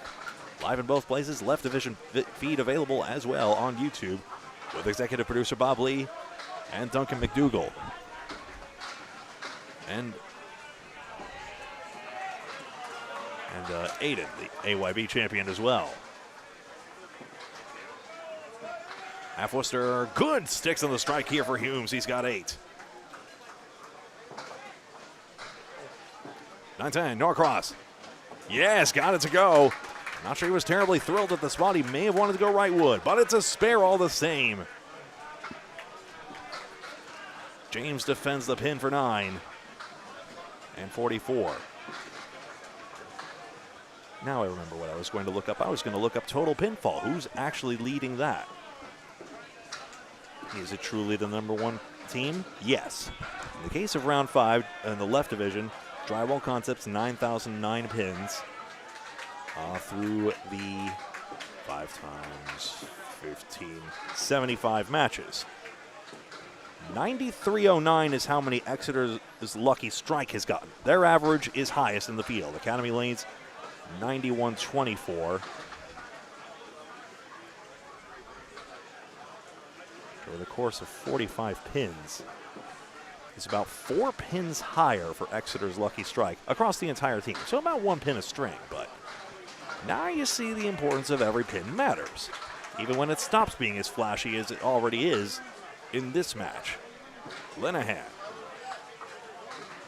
He may have waved that off there. We'll have to check the scores. If he did, the best he can do is 9. The pin would be deducted in that case. Waters. Wood in front. He'll try to go 1 tip of it and spin it the other way, but he missed the wood altogether. Very narrow window of opportunity. And although he missed the pin in the end, he wasn't far off. Linehan concedes only his first stick of the string, 36 through 3.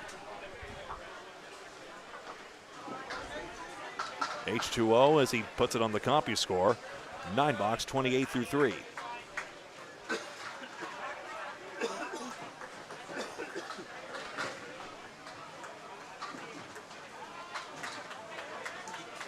That cord keeps getting shorter and shorter every time you put it down. No, it's shrinking like me. Comes with age. Oh, no. Another Candlepin Kansas shirt and towel sold. Another bowler making a $20 donation for Pasty Lemon Drops, Canadian style. Toonies and $10 for each shirt goes to Candlepins with Cancer, 5 from the towels. Thank you very much. Almost 4 dozen families helped with merchandise the last 3.5 years. 21 the lemon drop. Thank you very much. Appreciate it. 501c3 charity donations. Candlepins #4 cancer.com via Venmo or send a check. The address on the website, candlepins #4 cancer.com.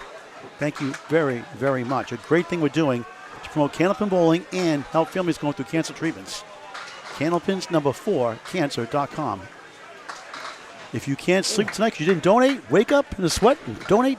Candlepins #4 cancer.com. Thank you very much.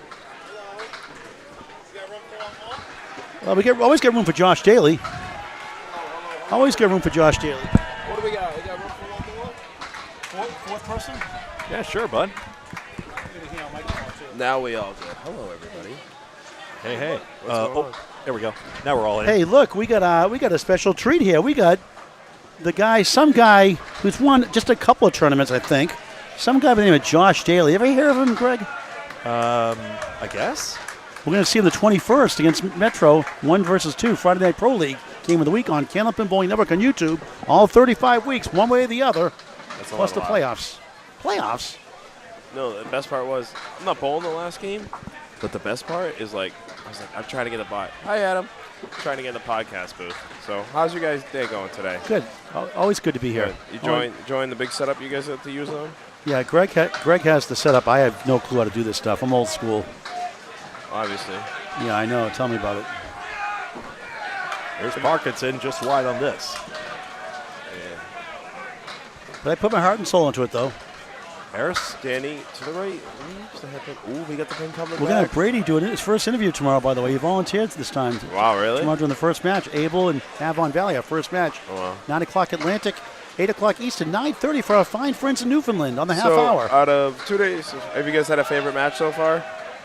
Was it a fun one you covered earlier? We've had a lot of great ones. There's been an interesting one. It was a fun last string. I mean, I'm sorry because it was turned climactic at the end there, but Yeah, it was very close, very close. we also had Avon Valley go nuts with 4 double strikes on lane 13, by the way. So, yeah, that's pretty much the hot lane at the moment. Yeah, and then Oakland Park, the lowest seed right now between the two divisions, came back and won 2 strings in a row to take a 4-4 tie in points. And that's only 2 strings they've won the whole tournament. That's awesome. And Jason Kale, the great owner of Oakland Park Bowling Center in Rockport, Maine. Yeah. But Tim Matero used to bowl, or still bowls if he does. Yeah. I've been to that place. It's only literally like 2 minutes from his house. Yeah. Parkinson Parkinson, washes what a them all strike. out for a strike. So, Josh, I ask this question pretty much every time. Another spread eagle. What you got to the championship? What's next in your bucket list? It has to be the World Singles. And then I want to win the Pro Series playoffs. That's what I want to do. I'm sure you'll get those here and there. I'm sure you get 2 or 3 of those Yeah. at least. And then we'll just invent another tournament if you run out of those. Yeah, we'll have a 8-pin tournament, Josh, for you, okay? 8-pin. Jesus Christ. Oh, and then it'll get 200. I get You get a it. 300. All you get a- right. You get a 3. All right. get That's a little harsh. there. Okay. It's a little harsh. Hey, if you go to Rollaway Lanes, where Aaron got a 9-pin 251, we're doing an 80% handicap for Candlepins for Cancer, a one-day event sponsored by Candlepins for Cancer. $500 to the prize fund to promote a charity. We get more money back to our families. That's the whole point. Yeah. 80% handicap. You do it in the Millis once a month league. You would love Rollaway Lanes if you've not I been there actually before. went to go practice there with Aaron. That's right. It's pretty fun. Yeah, you'll kill it there. Yeah. 10 o'clock and 4 o'clock, March 7th. Register Candlepins number 4, cancer.com. Take still the up there. challenge with Josh Daly. Good luck with that. Yes. Charlie Collins has the 10-pin just up. I'll do some Matt Rich on the head pin leaves the 3-6-9. Josh Daly in the play-by-play. Take it away, Josh. Charlie Collins nails the 10th in for a spare. All those splits now, and he's Oh my finally getting God. the head pin. We've had so many spread eagles today. Matt Rich just a little off to the left takes the 9. We saw a whole bunch Friday night in Ryan's and Millis. There was like a ton of them. There's like Yeah. 24 or so variations of Eagles. It was brutal. Throughout the whole day, though, we've had a lot of spread eagles. Even you want to count the 3 and 2s or just the full. I think it's the 1-5 maybe once or twice. Why But do you think that is? Some matches you see so much, other ones you don't. Why do you think that is? it's just you're throwing a really good ball and just the ball is too full in the head pin. That's all. Like even though you think spread eagles are bad, you do throw a good ball. And So sorry, keep going. I'm saying is that like you think the spread eagle's a bad ball, but it's not. You're on the object. You're on the head pin. You're just too much on it. Oh, Charlie with the 1-2-9. That's That's not even a split. That's a third mark, difference. Oh, fourth mark in a nice. row. 64. There we go. Highlight reel on that one. Take a clip of that one. I did for sure. Nico, take a video of that one. Does Charlie make this shot? I have to call that a head pin hit, says Mike Imperato, but Yes, it Would is. Josh make this shot? I would try my best. Not play it there, but I would try my best. Boy, he has really risen in his game, hasn't he? Just his confidence seems to have soared. Charlie this year has been great for us. Even in these past 2 days so far, he's stepped up a lot. He's gotten much better. He bowled at Harvard over the summer, so making him have a harder house has really made him a better bowler overall. tartar sauce. I got a 5-box. Yeah. But you bowled Central Park Lanes 3. You won the championship 2 years ago. That's a tough house, too. Yeah, it is. But that's like one. It's not every week there. He was consistently at Harvard all summer. So there it is. Is that Corey Packard running to grab the ball? Oh, no, Corey. Oh, gee, I messed that one up, didn't I? We need a clip of that one. It seems like such a crime to get Aaron Awesome Fontaine added to your roster. The rich get richer. Yeah, but yes and no. You How still did got you to acquire him? Yeah. So it's just the replay is very funny. I chatted with him before, and I told him I usually go hang out with him a couple times in the summer. So I told him one day, I said this is August of last year, before the tournament even started in Lita. I told him there's a chance to get him on the team. And I said I'd do everything I can. And the stars aligned and everything happened, and he joined us. I mean, yeah, it's a crime, but then again, you still have to bowl good. You could still put the greatest teams together, but if you guys don't bowl, nothing happens. And he's got it here, the 1-3, 7 and 8. shot. Green can respond. The wood nestled nicely. I do want to say I'm really proud of you. You really worked hard in your temperament of the game. You really used to really be, fiery. And you still have that emotion, which I appreciate, your winning attitude. But, boy, you seem to calm down that stuff that really irked you a lot. You seem to that seemed to elevate your game even more. Yeah. I've come to more of a team bowler now. Hi, Nick Leach. But I've come more to a team bowler now, so everything's differently. Yeah, you want to bowl good, but at the end of the day, if I can still help my team win, I'm happier than ever. So now, I know Cheech is a cow. How do you keep your team happy? He does all the right moves. He doesn't. He does. He's very good at that. He doesn't take crap from anybody, and he always makes the good moves. So it's not like anything bad. We were going on really like everyone. Most strengths someone will get in a day is 6. So. Fun fact, Green drops 8 here. A fun fact, we just had a rematch of Exeter and Lucky Strike. Mike Machichi, Exeter's Lucky Strike and New England Flooring, excuse me, that was the 2016 Worlds. Mike Machichi was on that New England Flooring team. Yeah. The runner-up, but still. And the crazy thing is, that first World Finals when he did bowl, 6 years to the date later, he ended up winning one with Academy first in 2022.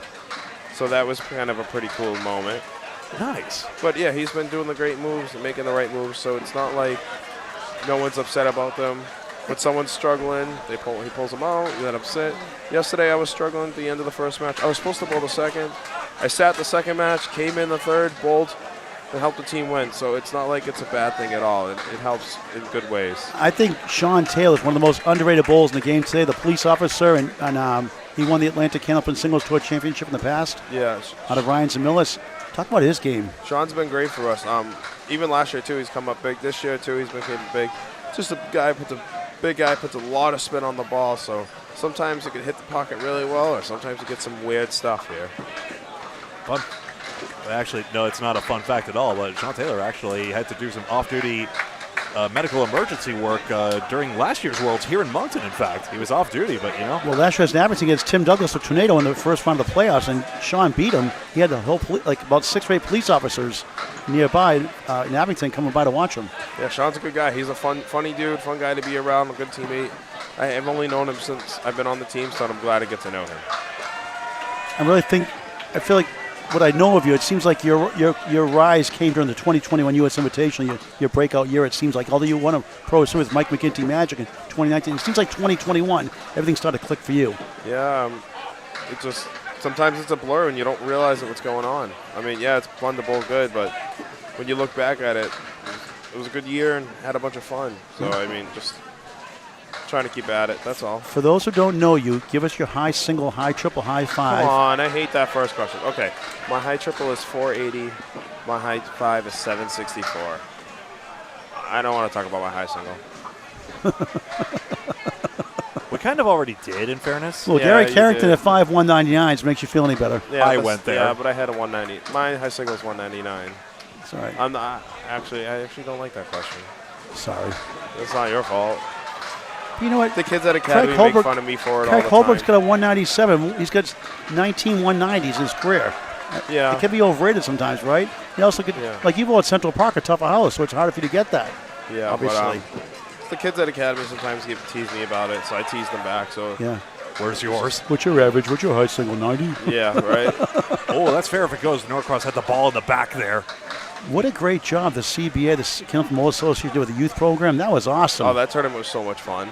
We had like It was a 3,400 views on Candlepin Bowling Network on YouTube. That's awesome. I was glad they did it. It was more for them. It was nothing for the pros at all. It was more for the kids, and you could see that a lot of kids had so much fun on that day. Yeah. The kids I bowled with were having a bunch of fun, so I really looked forward to it. What Mike Walker was trying to do with the Big 20 last year, right, but when we put it out, like the day before, 2 days before, Tim Jowell put a post out, what they're doing up there in Maine, the same time. So I was like, darn, we couldn't do it. Yeah, so. that's a trip they do every year now, and Yeah. it's a fun one too. I go on. It's a lot to look forward to. Might be only a few days away, but it's a lot of fun. I don't have to bowl or nothing. Wow, even Cheech has a 200. Yes, he does, and the plaque is still Who there said at the that? Academy. Ange Paquette. Oh, jeez. She's been on one today, and I'm so happy about it. Oh, hi, Anthony. Yeah. Yes, I'm not bowling. The kid, you've done a You know great what, really, Jordan? You- Saying Savage, Greg? Oh, I'm gonna. You've done a great job with the kids program. The kids respect you a ton. You have a lot of fun with them too. Yeah, I do. They give a bunch of crap. They're like my children, so it works out.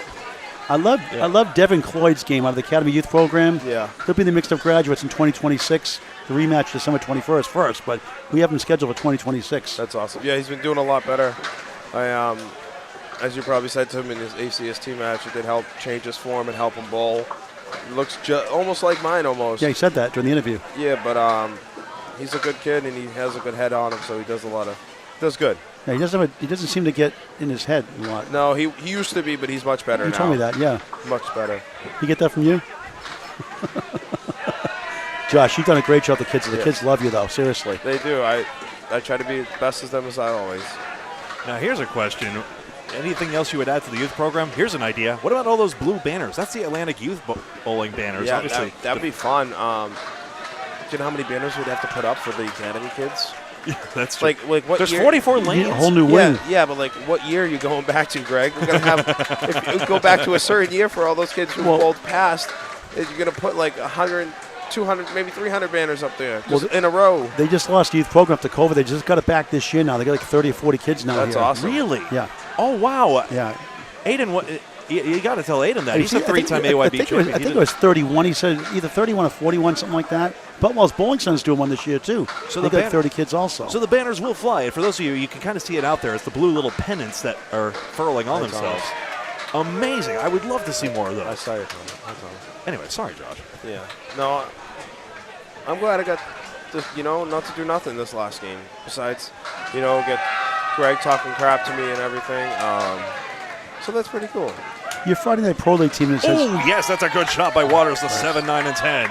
sorry, your Friday Night Pro League team is going to dominate for years. Definitely in the top 2, 3, 4 every year. They're going to contend for years and years. You're so young. That's the scary part. And Well, I mean, there's like 3 of us who are young, 3, 4. The other 2, a little on the other side. yeah, but they're still in Yeah, their they're prime. still gonna bowl for a prime. while, They're yeah. still in their prime. we have a lot of fun together, so it was nice to bowl with these guys and to bowl with them full world. So it really helps our team chemistry for a while. You don't lose too often. When you do have a rut, how do you motivate your team as the captain?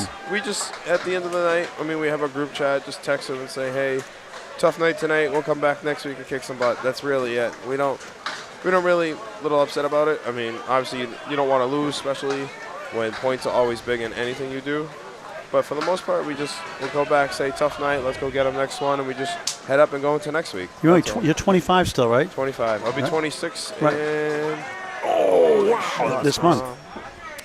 13 days. Yep. 26 and 13 days. Same birthday as David Ortiz, November 18th.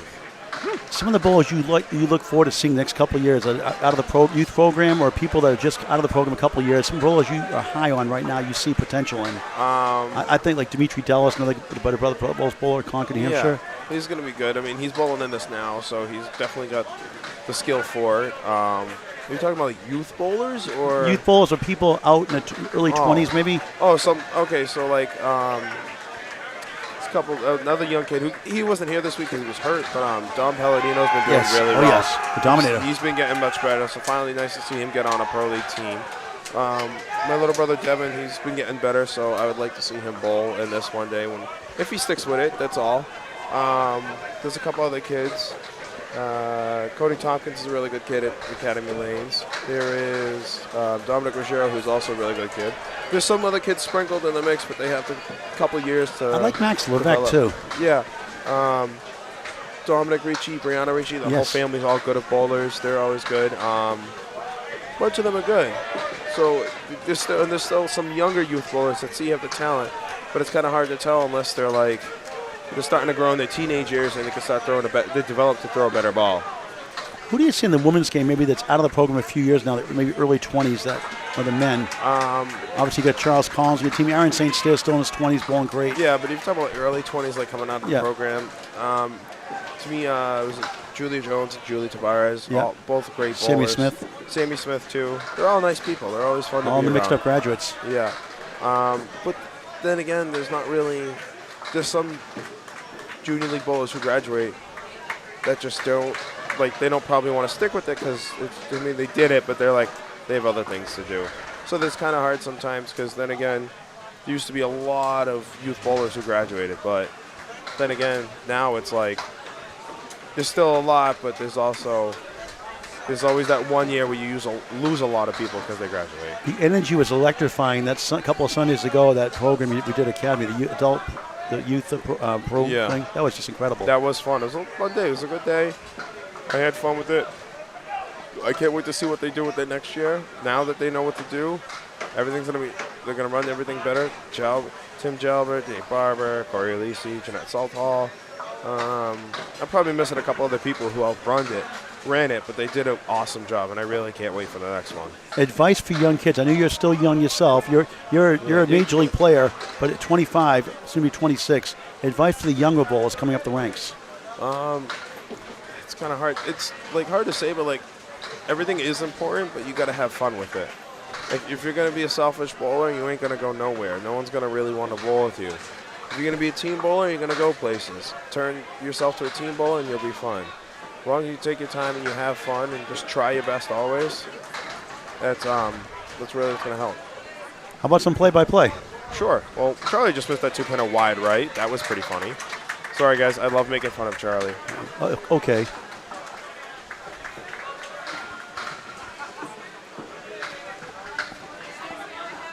Josh Daly with the play-by-play. Take it away, Josh. Yes. That's it. Yes. Eric, I did come out of the Woburn Youth League. I did, with Bobby Brown as my coach. You work at Sunnyside Bowlerdrome in Danvers, No, I don't work there anymore. Oh, you don't? Okay. No, I got a new job, and I don't need to work 2 jobs anymore. So You're still at Rochester Electronics? No, I work somewhere else now. Okay. Cool. Close to home? Not really. Story of my life. But it's worth it. What's the line of work? Logistics. Oh, nice. Shipping So- logistics, or just sort of that could mean anything. Seems logical to me. Yeah, air and freight.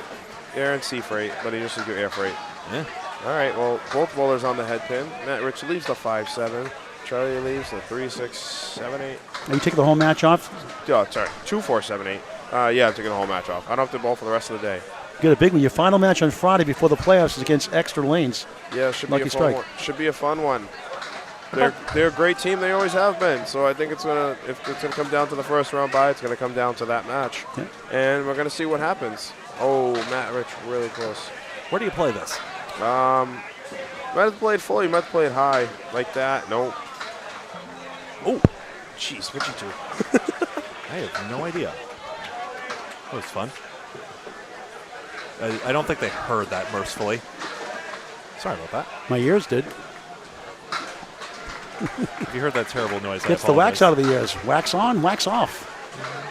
Yeah, I was trying to save a replay without it, causing a fuss. Josh, what got you motivated to bowl Candlepin initially? What got you Well, involved? it was just always in my family. My family bowled. My dad's side bowled a lot. My mother, my mom bowls. My dad bowls. His mother bowled. Father, grandfather. My aunts did. So everybody in the family always bowled, and I always did it at when I was younger. And I just had fun. I loved it. That was really it. Nothing really inspired me, but it was just a family thing we did, and I just really enjoyed it from there. How many junior titles did you win? I don't know. I never kept track of that.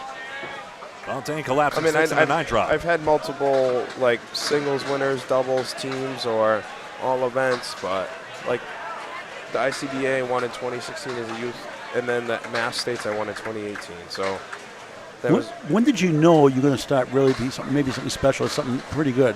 I really don't. I mean, it's kind of hard to say because it's like you could think about it, but then again, that's probably been I don't know. I don't know. Why are you asking me that question? I'm trying to pick your brain, you know. Yeah, I know, but deep now it's thoughts like, of Josh Daly. Yeah, but I'm like really trying to figure out how to answer that one. It's like you don't have to. Important 10 for Green there, getting 6 into 10, but Aaron Fontaine has covered the single. Sometimes when you win a tournament, it gets your confidence going. Your confidence sky high. I think it was having Bobby Brown as my coach. To me, I think he should be in the Hall of Fame for his coaching contribution to the game. He well respected by everybody, and everybody knows he's a great coach. So I think hopefully he can get in one day sooner or Get him later. nominated for the 2027 class. Yeah, but he's one of the guys that really helped me, made me help think of the game differently. I still talk to him every now and then. Like I tell him all the time, I wouldn't be the bowler I am today without him. Is there one lesson or mannerism about him that sticks out above the rest, like, or just one you can think of? It was just, I don't know. I think it was just his nice shot. All right, I'm done doing that then. Okay, I'm on a different window. That's why. All right, but no, it wasn't like tell me like some advice, but I kind of like forget. But I use like the same mannerisms he did, and just like that presence of somebody there that's always going to be helpful towards you, and always knew immediately what you're doing wrong as soon as you help. But it was just like, it's like his spirit and his presence always made me feel better when bowling. So it was nice to always have him with me. But it was kind of hard to like, every pin is usually what everybody says, but it was kind of like everything counts. So I don't even know. Really, because I don't remember anything. Your cadence, like when you stand up there, your delivery, your approach, that style you have, is that your own? Yeah, that's me. That's me. Yeah. Just. Is Devin Cloy giving you royalty fees? No, I wish. Right. I love his attitude and energy, though. 18 years young. Yeah. But I remember Greg asked me this question a long time ago, saying how my form is almost like a mimic of Tommy Olsta because I'm a left-handed bowler. And he like blew it away from me, and I was like, "Yeah, I try to mimic like that too, because, I don't throw the ball like Craig if I try to mimic it. You know what I mean?" Well, Tim Matera on the podcast, Rupert Iraqi, retired after 5 years, did a great job. He always says he sees you as Ulster, a young version of Ulster. Yeah, but you can say all you want. I'd have to bowl first before I can ever believe anything. Yeah. That's all. You gotta do it before anything happens. Plus, longevity is a matter of time. Right. Boy, you walk in the room, you command excellence when you go on the lanes. Josh, it's Camden. Just wanted to say I love you. Thanks for helping me. You're the best. Camden's another good kid. That's Cody Tompkins, a little brother in CJ's. He's an awesome kid. Your mom's awesome. Your sister Kayla is just a sweetheart. Yes, it is. Yes, they are. If you like having Josh Daly on this broadcast, or maybe if you don't, hit the like button and the thumbs up button on the video. I'm sure we've gotten a bunch of comments, so definitely people here. But, yeah. Sean Taylor's the designated streamer I've noticed, not Charlie today. Interesting. No, Charlie didn't want to do any. Sean was like, "Do you want me to?" I think he has an extra phone too, so he's like, "You want me to do it and help stream?" I was like, "Sure." So he's using my tripod. He's just been streaming every match, and use it. That Android batteries last longer than Apple batteries, so at least I got a battery pack. But yeah. But Apple owns the world. It does. Oh no, Norcross didn't get them shot there. All right, Josh, why don't you finish up the play-by-play here? Okay, well, here we go. James Humes looking for the 10. He's a little bit right. Nick Norcross at the 4-7. At least for a 9 or 10 bucks would be great.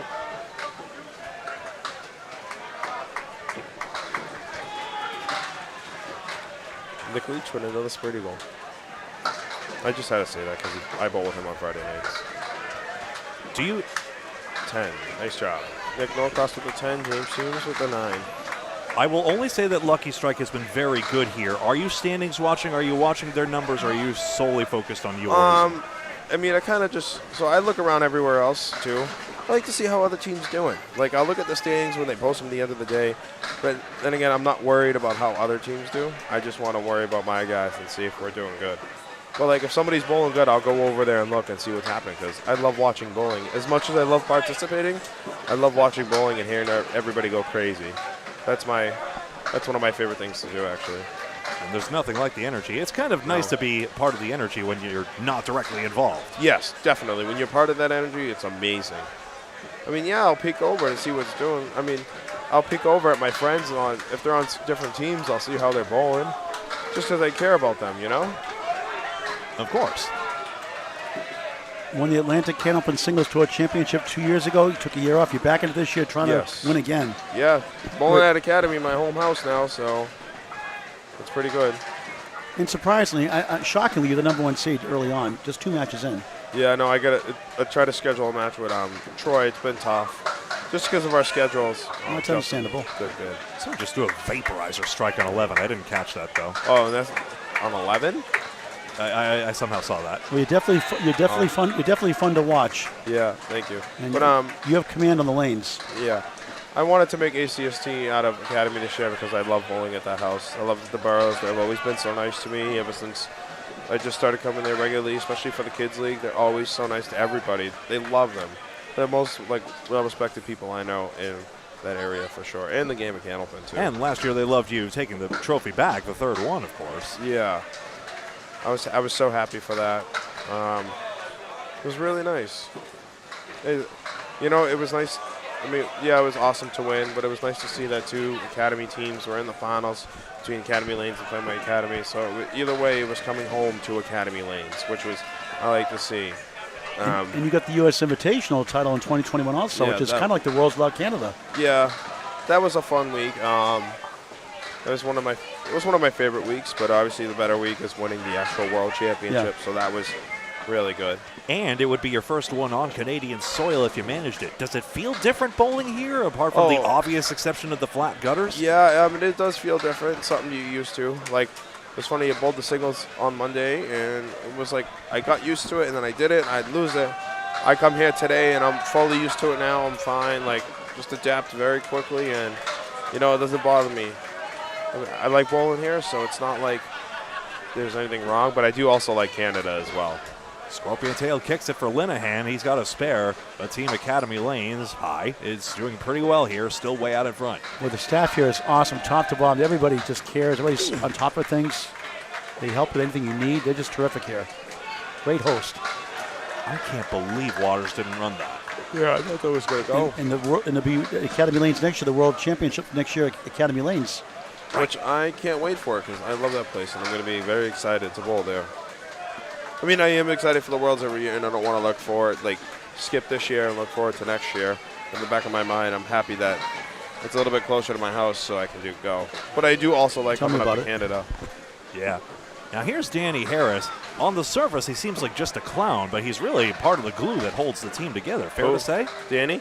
The guy who's up there. Oh, yeah, he's the big clown, but he's a funny guy to be around. One of your better teammates you'll have, so it's nice to have him as a teammate and on your side. Very clutch, though, when you need him. He doesn't even need to know the count. He always says he doesn't want to know the count. It just comes up and pulls the match out. Even if it's tactical for the pinning or something like that? He'll just ask one of us, is it close? And be like, yes, it's close. We need everything. That's usually how it goes. Right. Oh, and he almost just steals that spare. Parkinson does get his. I mean, maybe if we give this an hour, Harris will get one. I thought Chuck Vazella called Bob Ryan at Central Park Lanes the clown. Yeah, they're all our clowns. Chucky Vazella, Bobby Ryan. Where's that ball going? Where's it going? We're going to have another viral highlight for having the slowest strike ever. Yeah. Does the rolling weight go back and forth kind of ruin? Yeah, they do. With the flat channels rolling in and out, does that kind of slow your momentum down sometimes? No. Oh, my God. Danny's going for this? Oh, God. Don't break it. Oh, my God. The guy's a psychopath sometimes, I swear. I honestly. I trust myself as the next person, but there's sometimes when you notice it on the lane, you're like, oh, I might not hit it, and you hit it. Parkinson did get a nice spare. He's looking to fill it. And 3. No. Yep. Yes. Danny on the head pin leaves the triangle plus a 7 pin. See, the thing is, and he got wood up front on it. The thing is now it's like.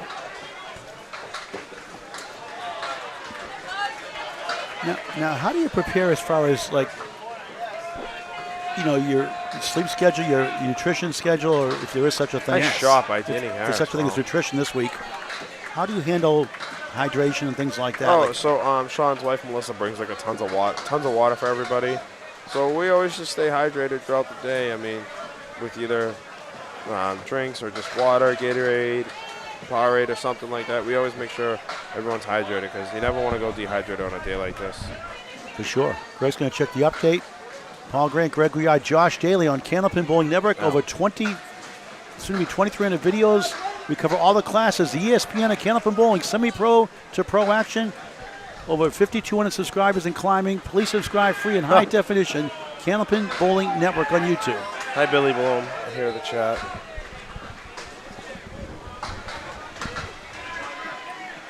All right, back to Josh Daly with the play-by-play. Yes. After these 2 boxes, I'm skedaddling. Charlie with his 25th spread eagle of the day, and he almost makes this one again. Wait a second. Is it coming back to take it? Oh, there goes the spread eagle. Was that clean? It was an extra one, I'm afraid. Nope. Wow, says Jack Berrigan. He's there. He's up run with the mullet. That's much better coiffed than mine.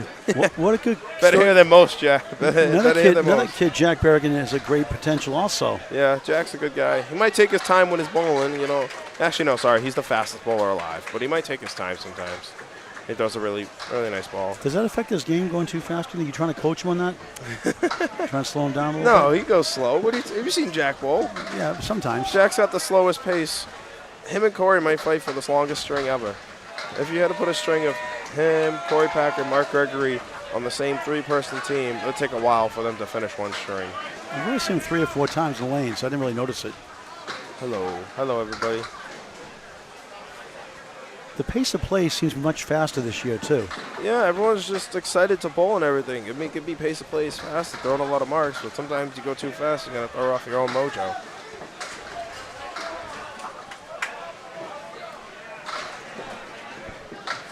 There you go.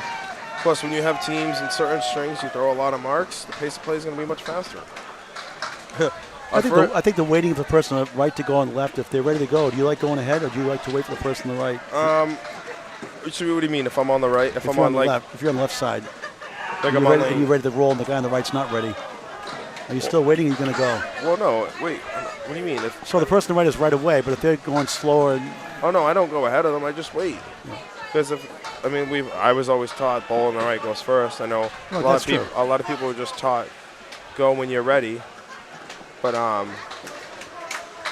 Charlie Collins with a big 9 fill. 125, second string. For the Terminator. Wonder where he got that nickname from. But yeah, I was always taught ball on the right goes first. So I usually, even in singles events, I just go when I'm ready. I don't really wait for much. Ladies and gentlemen, you want to get out your 50. I got him. I'm going to win him on stream. I'm going to win the 50 tickets on stream. Ready? Live raffle reaction. Hold the number. For 500. Oh, we got to get the big one here. 7, 7, 4, 2, 1, 6. Ladies and gentlemen, I have 393. Me too. Whoa. Are these the right tickets? Wow. Wait a second. Who won it? Are they walking by? Oh, it's Matt Nichols. That's no fair. All you're going to do is buy more food with it. Wow. Buffalo Billy Stampede's Bloom. the Remember prize when we counter. bowled together? That was pretty fun. I don't understand. How do you go from 393 to 774 or whatever it is? I was out of the ball game in that one. I'm going to have to call the grievance committee on this one. No. Central Park is your winners. Boo. Central Park won the raffle. Boo. Tell us how you really feel. Tell us how you really more food, Matty. Boo. Tell us how you really feel, Josh. Tell us how you really feel. Yeah, right? That's no fair. Guys, I want to win for my team. That's why.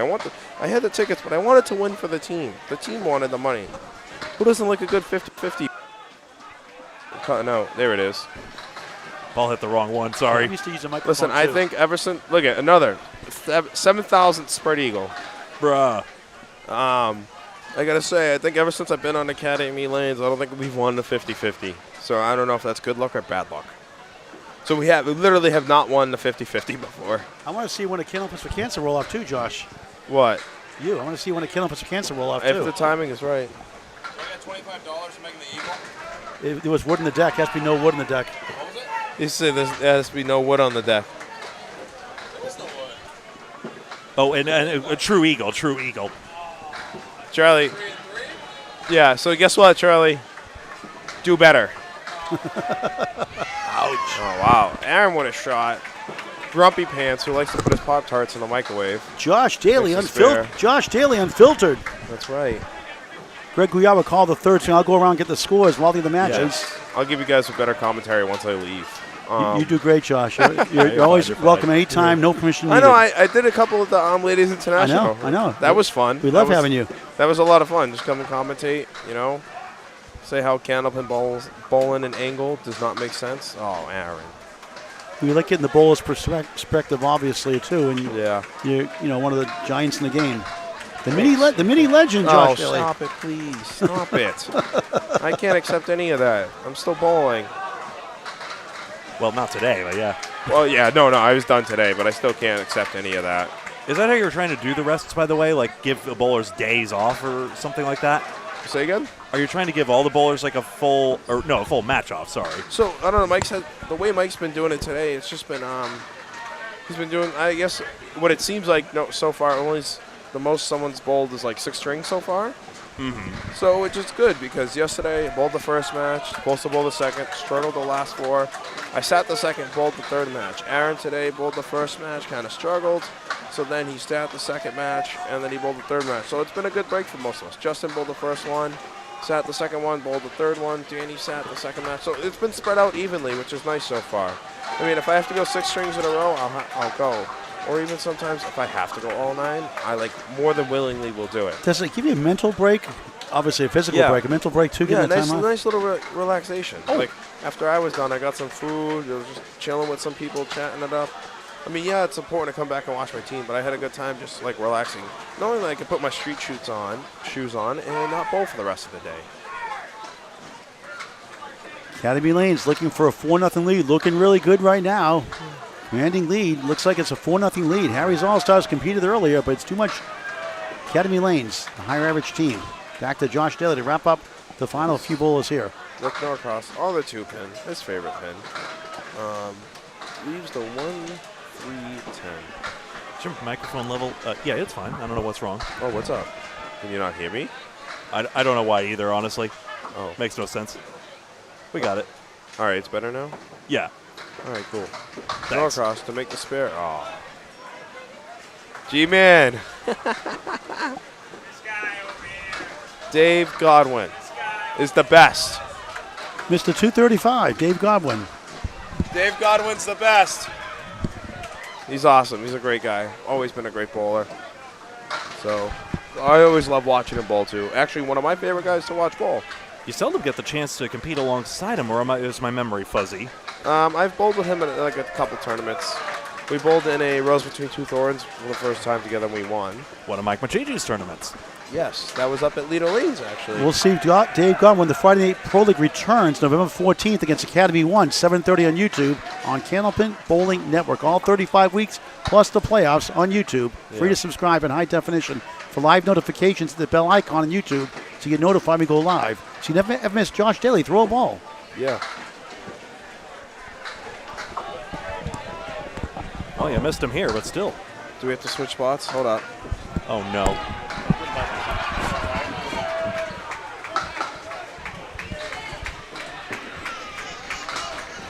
We're doing musical chairs back here, folks. Norcross is going to take an 8-box. And a 101. Oh, that's not... Nah, he just left the mic hot and everything. He just had to just get... Don't die. What you see there is I hit the headphone in my face. Oh, it feels nice to sit down for a second. Get an instant replay of that now. Nick Norcross 101, Humes 106. Couple of 120s. And now a 10-box, sorry. But cleans his plate. I love watching bowling as much as anybody else, but there's always been a few bowlers I've always loved to watch and look up to, which is very nice. And we saw Dave Godwin on the TV show as well, which yes, is a big deal as well. Danger Davey, you know, G-Man is back. But yeah, there's been. That's why I love the Worlds too, because I can always go to a couple lanes over, look down, and take a peek on how people I love watching bowling. That's all. Here's Justin Waters. One of the most interesting things. Rob Henderson. Now, hang on. All right. Justin Waters, smooth as glass while throwing his ball. Hi, Jack Berrigan. Jack and I love chicken parm. Oh, that's a good choice. What? Oh, John, what's up, dude? What's up? Here he is. That's one of our friends. How about veal parm? Now, there's a choice. Veal parm's good. Jack and I love chicken parm, though. That's been our thing. We had it last year at the Worlds during that week, and then ever since I call the strikes a chicken parm, you know, because it's just fun. Winner, winner, chicken parm dinner. That's been an MLB call. I forget who made it. But even last year when we throw strikes, we start chanting chicken parm. Chicken parm. So it was actually a lot of fun. $9 for Linehan is here. So the thing is, you're just going to have fun out of everything. You know? Like, some people make things fun. Hey, Nick Leach. Bulls good at the Worlds, but not on Friday nights. What was that? For Nick Leach's sake, I'm almost done, all right? I had a head. All right? I'm almost done here, so you can have your seat if you like. Oh. Oh. I hate that I fell for that. Yeah, pick up the fan. I see Nick Leach walk by. What's your favorite place to get chicken parm? Favorite place? Ooh, Ralphie's Cafe Italiano in Salem, New Hampshire. There you go, Craig. Craig Wester. Yo! What's up? Is he still watching? 7-10 converted for this bear.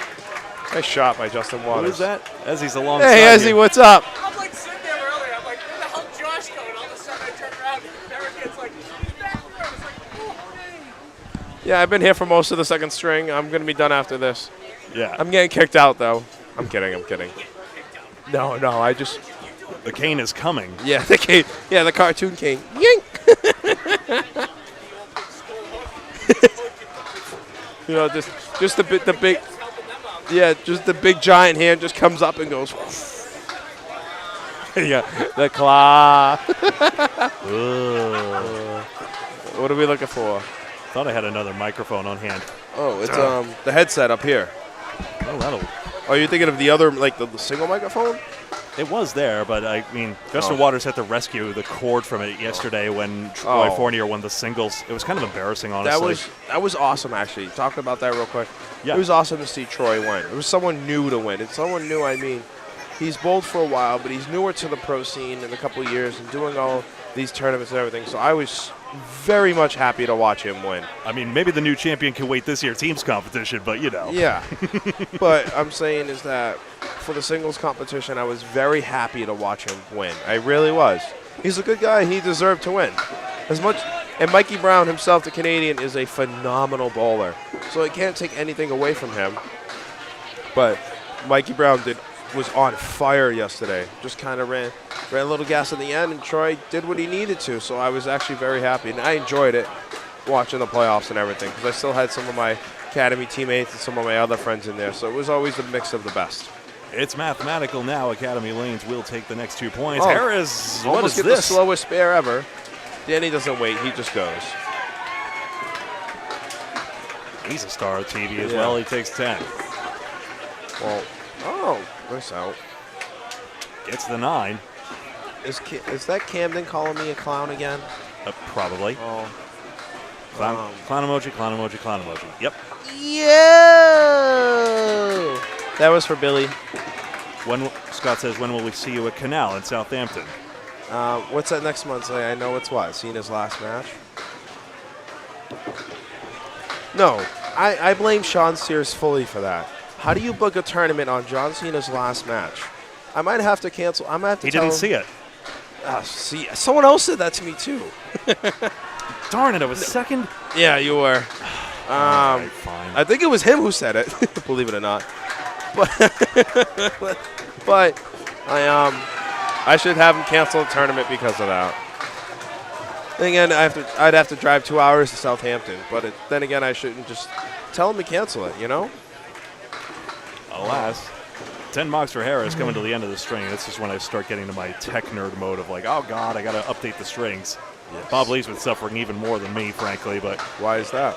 he's doing my technology, and it's awfully configured. But all right, let's tack on the 2 points here. 558. No, it's 559 to 504, so I'm too low on someone. Actually, I'm backwards on someone, so. You're 1 pin higher on somebody. 1 pin lower on Academy. Yeah, 559 to 505. They're both too low, so I'll confirm the scores later. But the margin. Last bowler had a 109. Yep, that's correct. All right, so I was a pin low on each, but Yeah. I don't want to get into the pit there and interrupt everything. I mean, it's still 54 pins. Yeah, 54 pins. Ain't that grand. And we'll put that on the board. Sorry to do this in your face, Ezzy, but there you go. And we go to string 3 of 3. Hey, what you got for us? Oh, there's Melissa. Every pin, Academy, every pin. Okay. You're welcome, Billy. I'm glad I did that for you. Dan Esdell and Jake Cook in some order or another are going in. If it says he's better hurry up down there. We'll see. Yes. All right. Well, I am out of here. As much as I'd love to sit back and still call the last master. Got some work to do. Just work by doing nothing. Co-captain, or is it all Cheech's responsibility? I filled in last year for the captaincy, but it is all his responsibility. Alrighty. So it doesn't bother me at all. Well, you go be his moral support then. And Yeah. Josh Daly, thank you very much for being in the booth. Thank you for having me, Greg. I appreciate it. Oh, wait. Do we have a substitution coming in? Yeah, Cook and Ezzy are Dan Esdale, I should say, for Oh, our I folks. thought- Excuse me. Okay. Thought it was for our team. I was like, wait a second. These are the last guys bowling the last 3 matches. Last string of the day, baby. The committee did not consult me. No. All right, everyone. I'll see. Is there any more last-minute questions? Or you can stream snipe the YouTube feed and. See, it's a holiday. See, Brian Atherton knows. Brian Atherton is right. I'm telling you, everybody. Brian Atherton is right. You cannot bowl on John Cena's last match. It is a holiday. So, Brian, I would have you send hate mail to Sean Sears about this. See what he says. And then... You better hurry. Paul Grant's getting nervous down Paul there. Grant's going to kick me out. All right, everyone, thank you. Hope you enjoyed me talking, blabbing for like 40 minutes or whatever. I'm going to go back and enjoy my last string. Hope you all enjoy the stream. Bye-bye. Cook is going to get...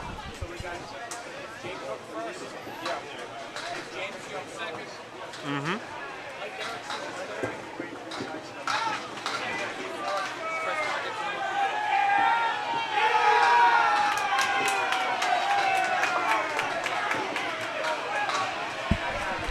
All right. Flurry of distractions here as 10 box. Get in here. And a 10 box.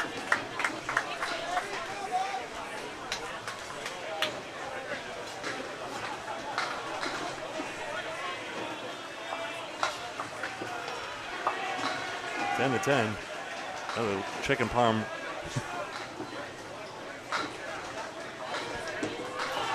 Recommendation. Lucianus and Londonderry? All right.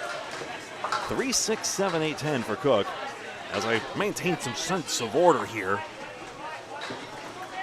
Cook gets in the second box. And the 1, 5, and 9. Hey, I got the lineup here, I think.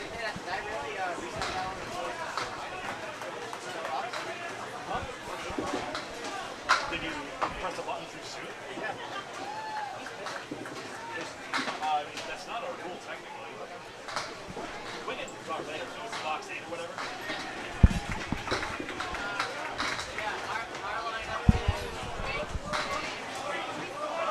Yeah, I got that. Thanks. Much appreciated. Just confirming the lineup again. Ball sitting on the plate. So hello, welcome back. Welcome back to the boring version of the commentary here at Fairlanes Bowling Center in Moncton, New Brunswick. My name is Grant Gouillart, all by myself. String 3 of 3 as Academy Lanes has taken the first 2 strings and therefore the first 4 match points in match 6 of 11 of the round robin. 11 match round robin among the 12 teams in each of the 2 divisions of 12 teams. Lanes 1 through 12, the left division, and Lanes 13 through 14, the right division. The top 5 teams in each division advance to the playoffs. First seed gets a 2-round bye. And 8 boxes aside to start. 8 aside rather in the second. So 18 to start. Now that I've got the substitution information, this should be a little less frantic. James Humes, Mike Erickson, and Dan Esdale in the second, third, and fourth slot.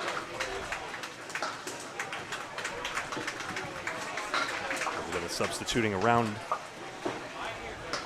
Basically the entire lineup, but for Parkinson's, shook up. He substituted in before box 7 and not on a mark if it's mid-string. But I'm noticing a lot of bowlers just opting to just let them play out the string and then switching. 7 pins out. 7 pins left for Humes. Eben on the outside, 9 gets into the 5. Wood's going to roll way too slow for the 7. Fontaine! He fully expects to make those, I tell you. But he can't get to the 4. 3, 4, 6. James takes 10. Wood glances in for him.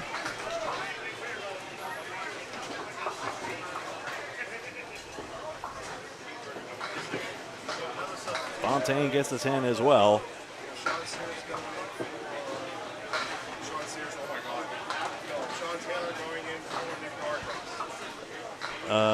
Sean Taylor for Nick Norcross. Okay. Fontaine, Taylor, Waters, Harris. Cool. Sean Taylor just informed Sean Taylor will substitute Nick Norcross in slot number 3 for Academy Lanes. Sean Sears will not. That is not allowed. He's not on this roster. Academy Lanes, the first 4 match points. They're trying to stave off Lucky Strike. I'm sure Josh is vaguely aware that they're the second place team in the division right now. Just 2 points behind. James trying to spill some, but he's got the 1, 5, and 8. Aaron Fontaine, next team championship with Team Exeter Montalvo. He's got a spare in the second. 8 box for Humes. Can Aaron Fontaine be a 2-time international champion? And then he would join Sonia Rossi. Two of the ladies in the mix.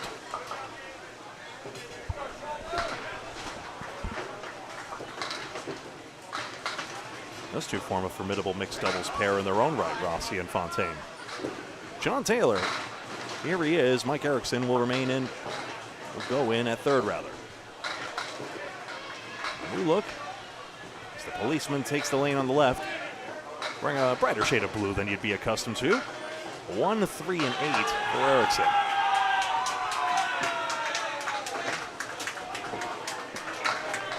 Taylor, that's a powerful delivery there. 6 pin. Wiggling back and forth, but won't take 3. Not just yet, anyway. 1, 3, and 8. Possible deadwood. Mike's certainly hoping so, because that would be way in the way if not. Jack Berrigan to inspect. And show off that hair.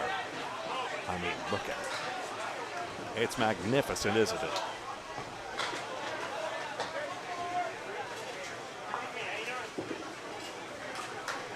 So that's removed. The problem for Erickson is, does he play on the 3 pin to try and take the wood back to the 8? I'm not sure that even works. It might spin in front of the 8. What's a man to do? He'll play it elsewhere on the 3rd ball. Sean Taylor has a 2-pinner. Should be taken with a red line. Oh, it did go. That was unconventional. It does take. Erickson gets the 10. That's the spot he wanted. We know what that means. Right, David? Academy Lanes. Let's see the sidewall takes it out.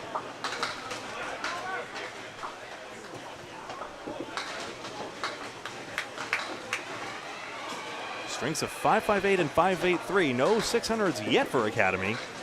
They're certainly a team capable of that. Right now they're just going through and seeing what they got. Now that's 1 pin dropped out, and Paul will definitely want to know about that.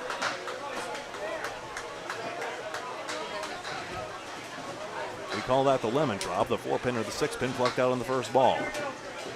Candlepin for Cancer has been a great help to both bowlers and their families, as well as our production as well. Been able to improve the cameras to the point that you see them here. Much higher quality. I used to have a much worse camera when we were here last. Taylor picks up 1 pin in the end and recovers from that. Gains 1 in the fill and 1 in the pinning. 2 pins up. High change. That's their captain. Brian Fournier, the captain for Harry's All-Stars. Non-bowling captain then again. Justin Waters here.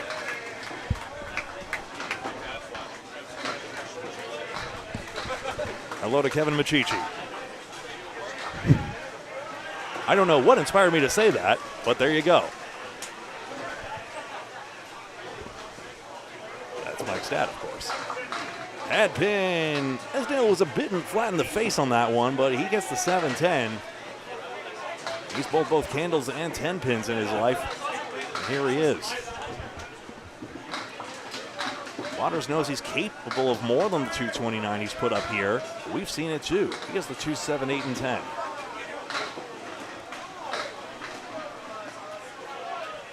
A format that allows the United States and Canadian teams to converge.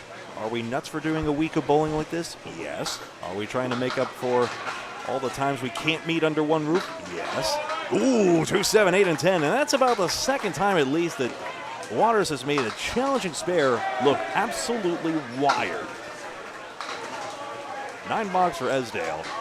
And you see here on the 2, 7, 8, and 10, I'll be tracking the ball flight path personally. It's just barrels straight through. Really, it's just the wood keeping the action contained and allowing everything to take out. Esdale, the ball goes off to the right. The pins remaining on the left of the 4, 7.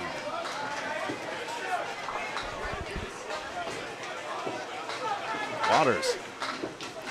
Thin hit in the pocket, I do believe. Here comes Wood. Is the messenger taking it?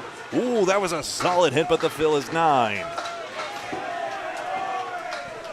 Esdale, wrong pin. He knows that, of course. Just missed the spot. Waters does not. Back-to-back marks.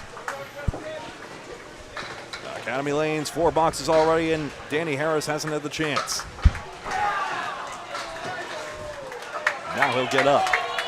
Well, Grant's alongside me. Are our audio levels overclocked here? I'm trying to figure that out. Oh, whoa. What are you doing? Oh, sorry. We'll just do that.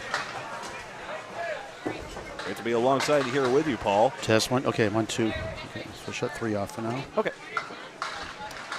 4, 5, 7, and 10 for Harris. Yeah, I noticed we were overclocking a little bit. Hopefully no one seemed to really complain about the audio quality, thankfully. You guys know you're here in chat. We appreciate positive feedback, constructive feedback. If you super chat, you can lie to us. I have results from all the other matches whenever you're ready. Harris, the 4, 5, 7, and 10. Again, that's really just an option for those who said they wanted to donate. That's your chance. Otherwise, Candlepin Bowling Network is here for you either way. Go ahead. All right, Maria Sub struggling 4 and 12 today after 18 and 6 yesterday. That's up a little too high. Yep, I got They you. split the first 2. They won the first 579, 540. They win the second barely 520. They won the first 579, 540. They lose the second 570 to 526 over Stars and Strikes in Salt Paris, Maine. 142 for Corey Cooper for Stars and Strikes. A 122 for Sean Baker to lead their team.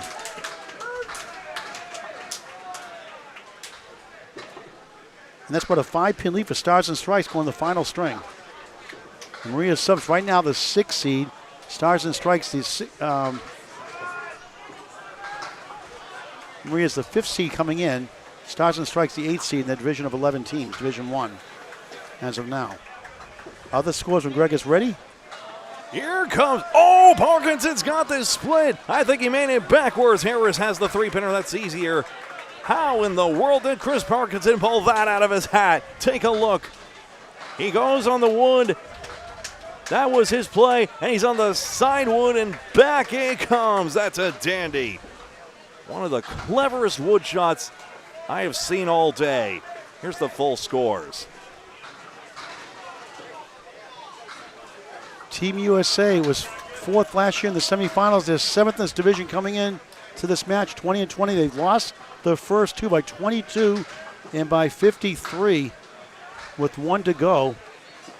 120 from Mark Webber led Drywall Concepts in that 4-0 win. Drywall Concepts, the #1 seed right now coming in. 1 over Fenway Academy, who have won their first 2 strings. Okay, see. Looky. Lawrence does have wood available to take out the double pinochle, the banana split, the big 4, the big kahuna. Avon Valley Lanes will see tomorrow, 9 o'clock, our first match against the Devil's Devil's Canyon, Walling for Life Skittles. You'll like that one. Is that a banana split? But what do you think? Where's Casey McCool? Lakeside Lanes, Manchester, New Hampshire. She's always hungry, always growling. Wow.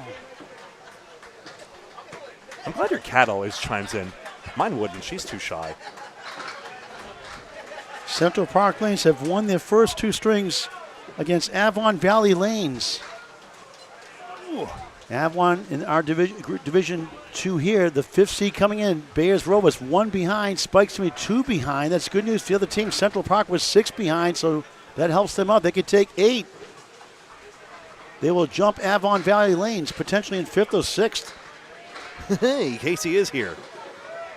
Matt Buffalo Nichols at a 133 for Central Park Lanes. Chris Curry, 124 for Avon Valley Lanes. Plus 1 to Collins. Haven't had a chance to go over stats because we were going over more interesting things with Josh Daly. Marks are currently 37-26 in this match. Pinning is 23 in favor of Academy Lanes, though the pinning rate, actually Academy Lanes is doing better than 9 per no mark frame, so they're losing less than a pin per frame they don't mark in, so that's really good third ball pinning. Outlaw Rides have won their first 2 over Able Evolve Realty, 20 pins the second string. They won the first 628 to 569. Second string led by Glenn Murphy's 128. For Outlaw Rides, a 134 for Adam Melanson, a 122 for Calvin Locke. Outlaw Rides right now coming in this group. The 4th seed, 24-16, has won their first 2 in this final match of the day. That's good news for them. This is fair if it goes. Wow, that 6-pin was interested for a second there. Cook couldn't take advantage. He spilled the back row and now can't get to the head pin. Bayers Row, Bowler Rammer has jumped Avon Valley Lanes in the standings by 1 point right now. They won the first. They lost to New England Flooring 647 to 597. They come back with a 647 themselves. If you can do it, I can do it. New England Flooring a 548 second. So they lead the total going into the 3rd string, 2 points apiece. And a change in the standings. Cook can gain 2 here. He's gained it at least 1. There it is. That is a gainer for Harry's All-Stars. After Harry Reno, Hall of Famer with Steve Reno Sr. The Hatchetmen won their first 576-519 over Oakland Park. Oakland Park wins the 3rd match today, 3rd string today. The second one goes to them, 581 to 558. Jason Kaler and Sam Higgins at a 132 for Oakland Park out of Rockport, Maine. For the Hatchetmen, 127 for Steve Latch. Richie Dellis at a 123 in the first to lead the team in the first. Fontaine head pin. Daly even commentated his Pro Series playoff win over Sean Baker. That was memorable. 9 fill for him. Humes just 3.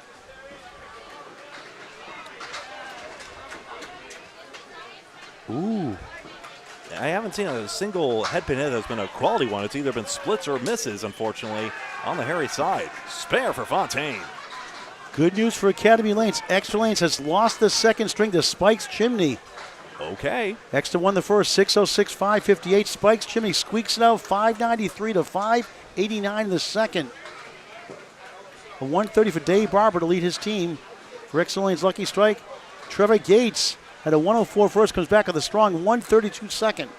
Donnie Cox at a 120. Glenn Pinson at a 120 with Spike's Chimney. Casey McCool is here. The 9 box is there for Humes, and now a 4-point gap in the standings between Academy and Harry's. And they bowl each other the very last qualifying round. 4 points. 4 points in the standings right now in Division 2. 4 points, well, obviously in the string match. Academy and Lucky Strike. Right. And they bowl each other the final round robin, match 11 of 11, early Thursday afternoon, just after 12 noon, 12:30 or so, give or take. A couple other scores. Fenway Academy has won their first two, 588 to 571. Here comes the wood for Humes. No, 5-pin. And the A-plus continues to struggle today. They've had a really bad day. They lost 588 to 571. Chris Merrill, a triple strike in the last box of the second string. They win it easily, though, 672 to 599 or 577, actually. 672 to 577. A big lead in total for Fenway Academy. As Joe Smith got a 153, Tim Jammin Jalbert 134, Chris Merrill 136, Cole Fry 137 for Maine. Just further proof it's folly to judge Chris Merrill based on one box. Jerry Dunn at a 127, Matt McPhee a 125, Matt Harnett a 121 for the five-time world champions, A-plus accounting. Justin Corkman a 126 in the first, Matt McPhee a 121 in the first. That includes you too, Chris. Stop judging yourself so harshly. And I Cole know you're Fry, competitive. Cole Fry a 134 in the first and a 137 second. I think I have one more. Kingswood Bulletproof have won their first two in the last match today. 596 to 569 and 616 to 525 over the Massachusetts team. Sean Shattuck led their team with a 120 to 144 the first two. He's been great, his first World's appearance out of Buttwalls in Concord, New Hampshire. For Kingswood Bulletproof, a 140 from Devin, the real deal Brooks. And Corey Smith, no setback there, a 139 second after a 126 first. Kingswood Bulletproof up 4-0. And they were third coming in Division 1. Taylor converts his second mark. They're two behind Drywall Concepts and one behind Fenway Academy. All three of them have won their first two strings. Now Maria's has tied A-plus accounting in the standings. Pinfall is the tiebreaker. That means Birchill siding Team USA still have a chance, and Canada 5 still have a chance. In other words, no tiebreaker for fifth place or first place, despite their importance. Unlike in other competition formats. Here, we just don't have the time. Graff and Florin won the first over Wreck and Roll, 571 to 559. Wreck and Roll wins the second, 690 to 587. Wow. Check this out. A 171 for Brad Stewart, a 130 for Brian Bernacchi's, and a 150 for Billy McClellan. They were killing it there. Wreck and Roll. Wow, that's awesome. Taylor gets a 19-box combo. 3 marks and 4. Graff and Florin led by P.J. Michaud, 128. J.J. Trigney, 121. He also had a 123 in the first. I think I'm missing the Did I give you the Canada 5 stats? I think I'm missing that one. I'll check. That's all I have right now. I'm going to check Canada 5 real quick.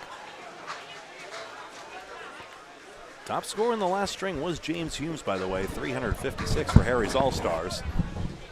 They're running with him right now. They know he's doing well. Harry's struggling for marks at the moment right now. They do have the one from Parkinson. 1, 2, 3, 4, 5, 6, 7 from Academy in the first 16 boxes.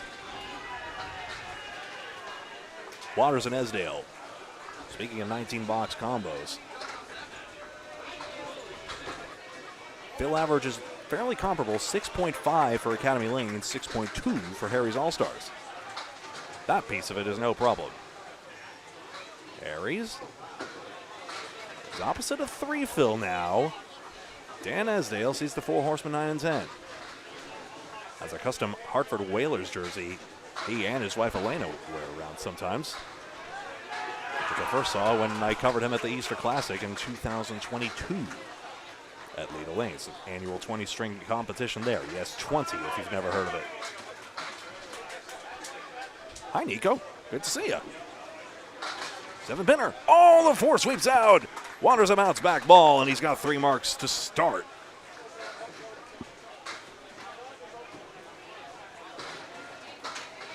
Esdale, 4 Horsemen, 9 and 10.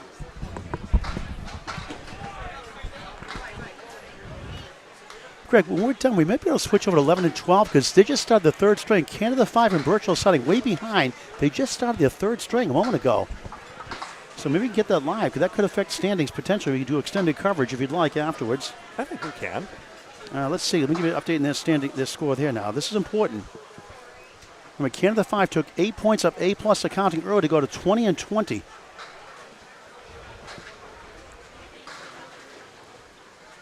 All right, this match, Canada 5 has won the first two, 6-16 to 557 over Birch Hill Siding. They win the second, 6-10 to 588, heading into the third. A 150 for Andrew Murphy, and I think it's a 110. A 131 for Marco Laughlin, a 129 for Bobby Kite, a 125 for Brad Glynn. For Birch Hill Siding, second string, a 167 for Freddie Toffelmeyer, not enough. 124 for Troy Dunphy. So Canada 5 right now goes to 24-20. They tie A+ accounting with Maria Subs. Total pinfall is the difference, and I think that hurts them, the pinfall. They're way behind in pinfall so far. But they're not far behind Maria Subs, 100 pins or so coming in. Way behind A+ accounting in pinfall. Pinfall is the difference. There is no overtime or playoffs to get in the playoffs. If there's a 5-way tie for fifth, the highest pinfall wins it, no matter what. Waters is 10. His opponent needs an out. Asdale, good for it. And Woods coming across. It could be 9. We'll put the stats on. We'll put the results of the standard on Candlepin and China. Our bowling schedule later on tonight. Once we get to the Airbnb and figure out who we're going to cover based on standings. We will cover Able Construction, Avon Valley Lanes, the first match with Brady Yeaton, special guest commentator. And we got a special treat now.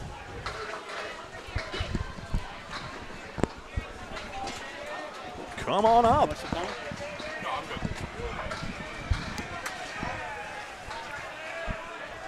Hey, Greg, if you don't mind, we got a special guest here. Oh, Mr. He's Everyone, okay. There's Everyone Loves Raymond. How about a reboot? How about Everyone Loves Cheech? Hi, Mike Machichi, everybody. how you doing? I'm good. How are you? Great Thanks to for having see me you. on. What a luxury to have Aaron Awesome Fontaine on your team this year. I know. The rich get richer, huh? I thought you were going to say what a nice luxury it was to have me on here. But Well, I knew you're a humble guy, so I didn't want to I know. And you've been asking me for years to come on, and Well, you've done it before in the I past. probably have. Yeah. I know we want to get you obviously when you obviously intense match, so we try to respect that as well. But boy, with Exeter losing now, the second match, you're 4 ahead right now. Yeah. And right now you have a commanding lead here in this string already. Looking for the sweep again, a 24-0 day. We're hoping. Don't ever count your chickens before they hatch, though, because anything can happen at any time. So we're very humble about that. So question for you. I know some people say they prefer to bowl and not have the bye because they get rusty and sometimes they can cold. Yep. Obviously you get more money in the semifinals, a 2-round bye. Sure. You obviously want the rest for your bowls, don't you, in the semifinal? I don't want it. I mean, so since I've been captain the last 3 years, we've won twice. One time we won, we had the bye, which means we skipped the first 2 rounds. And then the first time we won, in 2022, we didn't have the bye, so we had to win 4 matches in order to win. Yeah, because I asked you that year, how do you keep if people are Happy. tired, but they're winning? You said you want to keep them in there because you're winning. You want to stay with the same continuity. Yeah, most of the time that's how we try to operate because it honestly keeps them happy, but it also is their adrenaline rush, so they don't want to stop. So, right. But what do you draw the line between fatigue and in that situation we talked about? Luckily, I mean, this year we have 10 guys. Mostly 9 bowling. I'm going to bowl 1 match, 1 string tomorrow. But for the most part, everybody knows of their job. Everybody knows that they're probably going to bowl at least 6 strings a day. Nobody is going to have to bowl 9 strings. We try to give everybody a break in that way. I just want to flag that, though. Chris Parkinson has cheesed a couple of these. It's 10-pin. Almost didn't want to go here, but finally it does. We're talking to the legend, Mike Machichi. Wow, thank you so much, Paul. I know my mom and higher dad single are than watching Josh at home. What's that? My mom and dad are watching at home, so I Good. just wanted to say Well, you've done a great job raising his son. He's a cool guy, very respectful, even to me, which I appreciate. Yeah, absolutely, absolutely. I mean, sometimes we're out there in the match and we don't really know what's going on around us, and sometimes I hardly check my phone throughout the day. But to have this chance now to talk to you guys, it's nice. Interesting, we had a rematch of Lucky Strike and New England Flooring, which you were on the finals of. Would you ever want to one day, are you working your game back to where you would want to be on the world stage as well? Yeah, at one point. I think that COVID really messed with me. For some reason, once I lost that motion after the COVID shutdown, I could never find it back. And so now, but I'm doing the ACST. I'm doing a Wednesday night league. at Academy, and then I also do the once-a-month league in Mill. So I am ramping up the bowling, and I hope that at one point it's clicking. And it has been getting better this season. So at some point, I think I'll be out there more permanently, I hope. But also, if not, like, you know, as I say, there's other great things in life going on. So, beautiful wife at home. Yeah. Hi, Barbara. Yep. So you were part of the ACS team match, one of the most bizarre shots I ever saw in my life. I know. My fifth-year bowling against Matt DePuro. It's on Candlepin Bowling Network on YouTube. In early 2023, maybe late winter, early spring, you play Matt DePuro at the Woburn Bowlodrome, and he has the 1/7 of the piece of wood. He hits the wood. The ball flies out of bounds or in the heavens, doesn't come anywhere. Nothing happens. All of a sudden, it bounces on the opposite lane, the right channel. The vibration knocks the 7-pin down for an improbable spare. He throws a strike to win the string, to lose the string, but without that, he loses total. Yeah, I know. And that was a crazy match. That was a crazy day, too, because I had 2 matches that day. I think I took over for somebody who may have been injured. I covered that, too. Yeah. So I did both of those matches that day. It was a doubleheader Cheech day. It was a doubleheader Cheech day. It was a lot of bowling day for me, but that's okay. Did you ever see a shot like that before? No. No, I've seen some weird stuff happen this week, but nothing to that extent for sure. There's a pin that flipped over to our right that someone took a picture of earlier. Jimbo. Yeah, you saw that 15? Yeah, that was crazy. It's nuts. Yep. How'd you get involved in Candlepin Bowling? How'd you get involved with Frank DeLuca in the streaming era? How to get that going? You guys get credit for that. That's definitely all him. I was actually very anti-streaming when we were bowling together. I was always like, oh, we don't need to stream. Like, people give you credit for that too, and Frank DeLuca credit for the streaming era. I mean, it's definitely all him because like I said, I hated streaming. I hated being Was your idea to do something like this? Or? No, it was definitely his. It was his idea to do all that. And yeah, so I I never liked it. I was like, no, we don't need to do that. But now it's like everything is streamed, which is so great. Okay, good. Yeah, everything's so great. But I really do think it's in part to like Frank doing all that with Alley Chat all those years on the Friday Night Pro League and all that. All those years at Sunnyside when he would have us on and stuff. Yeah. Yeah. I mean, we've come a long way also with that. I was a nervous wreck when Bob Lee was like, here, interview Mike Machicha. I was like, I don't know what to say. But anyway, you run the Chicha tournaments as well. So yes, I do. Well, the easiest way to explain it is that's just a fairly regular series of tournaments. So we did that when we had nothing to do during COVID. And there was like no tournaments, no house tournaments. You couldn't have so many people in a lane. So at that point, I was like, well, what if we did something where we had 4 people go to a bowling alley and they would have to bowl against each other, and it was at a certain house, but you couldn't you had to plan it ahead of time and all that stuff. So they liked that was a big thing when we had like nothing else to do. The second match I ever called after the Millis ACS team match, my longtime teammate Rick Kamarowski, with Danny Finn and Dan Goff and somebody else. Anyway, the second match he was away and he wanted that covered, and I had a skid on my mind. I didn't know how to use a phone or a tripod or. I did announcing in the past in Natick High football in the 80s and always wanted to do it, but I was scared of my mind. And I borrowed Dave Barbert's phone and tripod, and I didn't know. He's like, who's Mike Machichi? And I didn't know anybody, obviously, back then. So what's the Chicha? What's that? Oh, it's named for Mike Machichi. Who? Mike Machichi. I'm writing it down. And I took all these notes. I spent like 60 hours preparing for that match. I was so scared, And it was a great match. Corey Packard won it. Joey Lister was second. Yes, I remember Dave Barber came close. He was third. And Matt Sousa came fourth. And there was $2,500 to the winner. Yes, it was. That was the first experience knowing about you. And here I am, now in the flesh.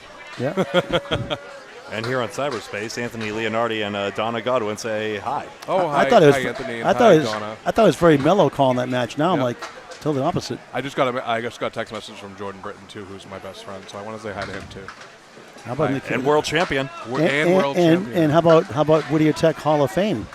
I know he's and now a baseball coach like Lane Britton, the coach. I can say that with pure confidence that I don't believe that there's a world champion also in the Whittier Hall of Fame. I don't think there is. So I mean, that's prestigious. I'm not going to bother fact checking it. Did you ever go on? You're too young. You were too young to go on Candlepin for Cash. You probably wouldn't have been born then. No, I remember I was watching Channel 5 and WNDS and all that. Yeah, I was on Candlepin for Cash in 1980. I got the last strike in that show. I saw the initial show. Yep. Ninth to last show. It was a Bombs Away Baby. Bombs Away Baby. That was like 45 years ahead of its time. Just a couple years ago. Aaron Fontaine obsessively watched the shows, of course. Now, I No, tried to that ask... was my only claim to fame, by the way. My only claim to fame. What? The strike on Cash. yeah. My only claim to fame. Greg. Well, now you have this, so. Yeah. I tried to ask Josh Daly about it earlier. And how did you get to know Aaron Fontaine, basically? How did acquiring him become... Obviously, he's an amazing acquisition. How did you get to... Did you have to go through the waiver wire? No, I didn't. He had reached out to me, and when the opportunity came about that we knew that Jeremy wasn't going to come back, and he wanted to stick to family obligations and all that fun stuff, which I don't blame him for at all. When you have a daughter her age and you want to do stuff with her, she comes first.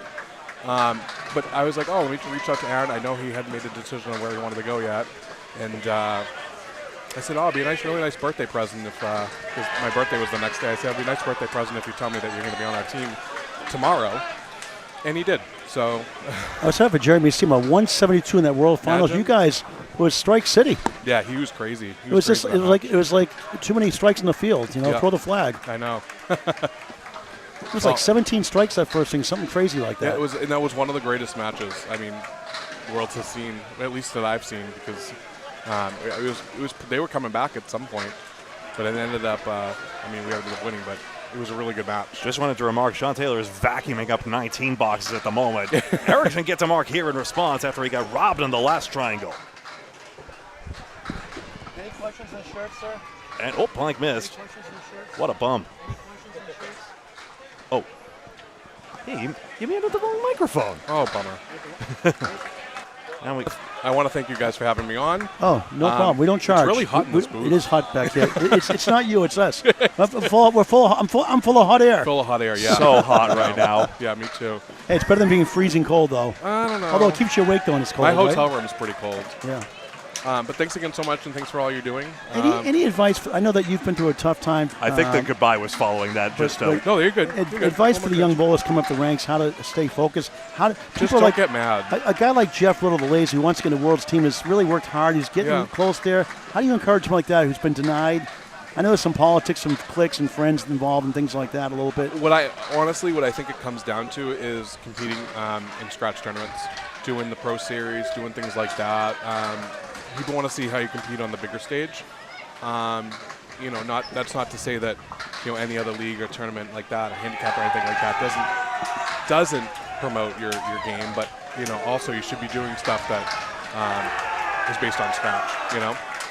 I don't really know Jeff very well, but I can only assume that he's in good the enough to ACS bowl. team, won the Class C champion. Yeah. Now he's in B. Yeah, I can only assume that he's good enough to bowl. A bowler trying to work his way up the ranks. Yeah. Yep. Well, thanks Great again to so see much. you. Great to Thanks- have you guys. thanks a lot. Or great for you guys to have me. Greg, thank you so You're much. welcome anytime. Our pleasure. Anytime. Never need an invitation. Raid the booth whenever you want. Take over. I will. Take control. Josh does. You can. I know. Well, I'm not Josh, nor will I ever be Josh. But I also Hold on. I do have a higher single than Josh. I do have to ask you one question before that. I do want to see you do some play-by-play real quick. Oh, you do? I don't know if Two I boxes. can do that. Come on. All You know the pin numbers at least, right? I do, yeah. Okay. I've bowled before. I'm just kidding you. I won't make it call Dan Esdale's strike, though. He hammers that in the fifth.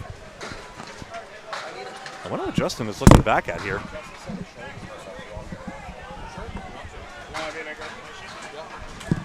And we're doing captain stuff from the booth, but I'm gonna go down and be a captain, and we'll see you guys next time. Business Beckett? No play-by-play, huh? No play. I gotta go down there. Ooh, okay. Sorry. Thanks a lot. All right, bye-bye. Priorities. Thank you very much. Always a pleasure. Mike Machichi. Yeah, that one. Stop. Mike Machichi. Cheech. Hi. Trevor Gates got a Trevor Gates. No, Trevor Stinson. Trevor Stinson, a 4-bagger. Wow. Can we get over here to the right for a second? It's visible. Is that him up there in the lane? Is he on the lane now? Is that him in the lane now? Okay. He's not up right now, so maybe we can swing over afterwards. He just sat down. He's 10 boxes away. Well, he's on a strike field now, right? Yeah, we'll wait till he's done. We'll take a look here as he's filling a strike well as well. So technically, he's got a strike chain that could happen. We don't want to jinx him. He is 80. Trevor Stinson is 86 through 4. Strike in the fifth, strike in the sixth. So 116 if he just ran out the door now. 156 through pinning alone, but he can hit the 170s now. Esdale, meanwhile, the 136 and 7. That's Josh Daly putting himself in. Harry's All-Stars gave themselves a chance at second string, but too much Academy Lanes. Now they're killing it here in the third. On their way potentially to a sweep, but Harry's All-Stars still has a chance to get 2 points. Once again, four-backer alert on 15 and 16. Trevor Stinson, 86 through 4. Strike, 5 and 6. Daly spares. After the four-bagger watch, I want to go check out the scores for you, Greg, to see if we get some updates. Sure, sounds good. Some will be done, actually, pretty soon. 9-fill, 10 box for Dan Esdale. Like one's done their final 2 boxes now. I'm going to check that score right now. Okay, sure. I'll check it out. I'm a little nervous I've made some scoring errors. I already do. I know both sides are actually 1 pin light, so I'll have to confirm the official scores at some point. I'll probably bug them for that. I feel like I can.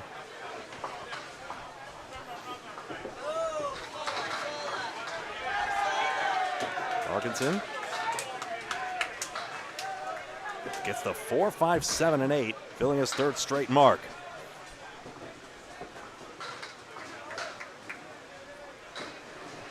He's got wood. Red line only takes the 5 of the 8, you would figure. So let's see how he plays it. There's high. And yes, Chris Parkinson, another great shot to pick that up. Harris got 5 on his fill, I do believe. And a 7 box. Look again here and let's see where Parkinson plays it. He gets low on it and the 4 kicks forward as a result. Nice shot. Now 6-pin wilts, finger assembly.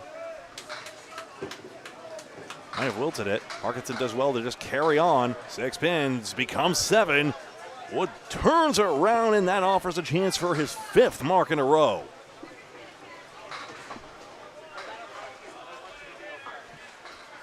Danny Harris, the 6 finger, didn't let the pin come set. 10 of those fingers on the assembly, letting the pins go. They've been a bugaboo for the tech staff, but Fairlanes does very well, and thank you to the Woods as always for providing all those standings. Diamond left side. Harris is there. Academy lopsidedly ahead again as they look to continue a victory march. Now, I said the wood was good, but now I'm a little worried because the red line may curl the pin around the 2 and not take it. He's into the cap. Another good shot by Parkinson. 5 in a row. And Harris denied.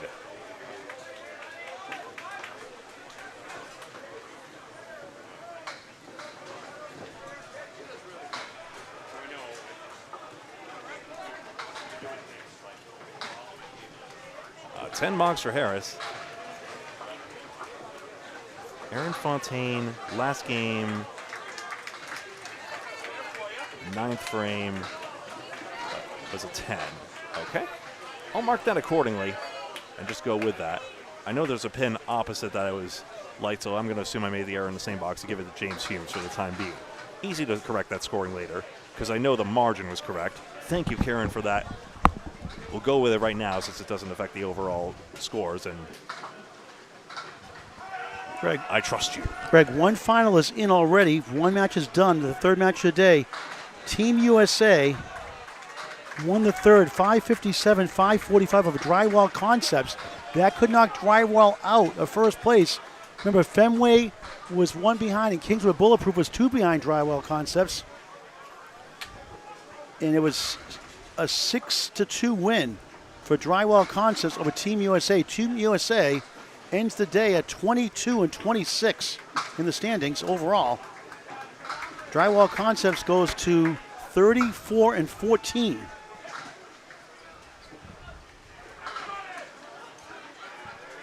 Tough one for them. They were high up in the division earlier. Remember, Fenway and Kingswood, I believe it took their first 2 strings each, so that could be a change for first place. Which, remember, coveted 2-round bye on the line. Cook for the 10 box. Team USA 22-26. Still a chance. There were 6 coming in, and a lot can happen. Number Canada 5 was beaten Birchill Siding, I believe, so that could shake things up. And A+ is struggling too lately as well. They've lost 2 to this match also. We'll post everything. You can go to Fairlanes Bowling on Facebook. Go to Facebook, type in Fairlanes, 1 word bowling, 2nd word bowling, Fairlanes Bowling, 2 words, and get the standings after the match is done about a half an hour afterwards. And we'll put it on Candlepin Chat in our schedule for tomorrow, which starts after 9 o'clock local time, 8 o'clock Eastern, 9:30 in Newfoundland. Now Collins has a 19 box, and here comes another mark, of course. That'll be Avon Valley Lanes, Able, Evolved Realty, our first match, and maybe a flexible schedule, the final 2 matches and 2 on Friday for the playoffs. 7-10, the quadruple strike watch is about 3 boxes away from being filled by Trevor Stinson on lane 15 or 16. It'll be 15 at this point in their alternation.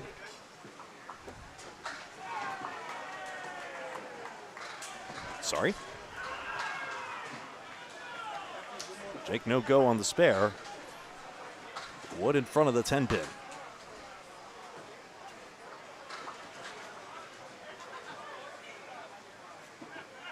I'm not sure the reason for the delay here. Let's take a look here.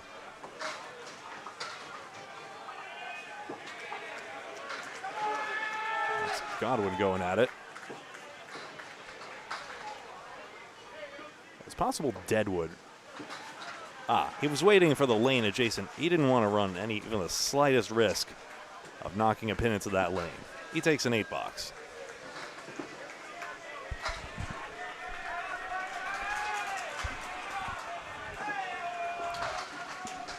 Fontaine and Humes.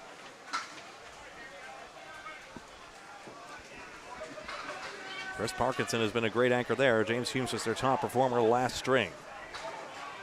Fontaine, below his usual average right now. He tips the 6 pin over, and the 7 pin has a piece of wood in front as Academy Lanes continuing to rake. Humes leads it light, 4 pin, 2 pin steps forward, and the 1, 6, and 10. That's an easy cover there. Academy Lanes just getting all the 9 drops in the world at the moment. Just wide on the head pin.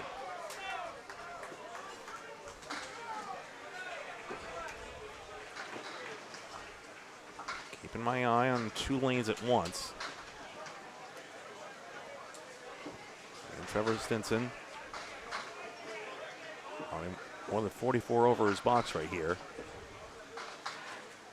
That's one way. How about that? Takes that out for a 10 box. That's fair. It hits the wood on the plate. And Humes collects.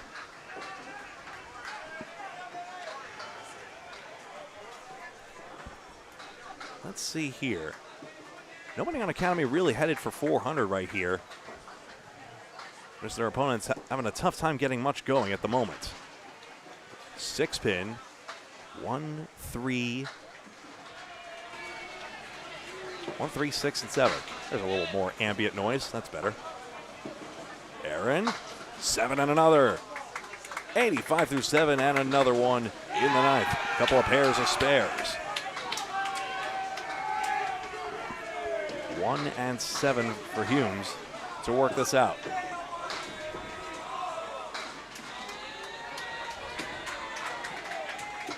James takes 9. 74 through 8.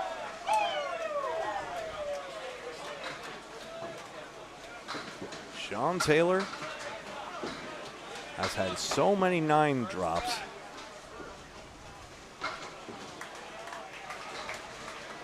And here we go. Here comes the moment on 15 and 16 where Trevor Stinson is about to get up to the line. They reset now.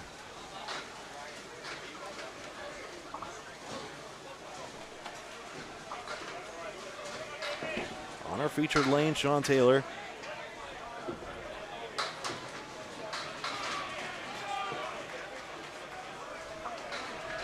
Gets the 1, 5, and 7.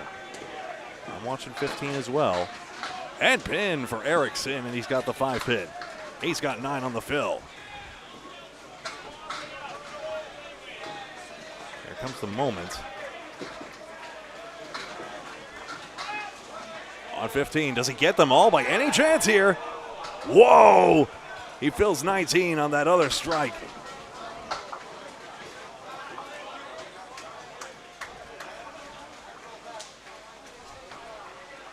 Meanwhile, back here, Erickson gets it. Taylor has to settle for 10 this time.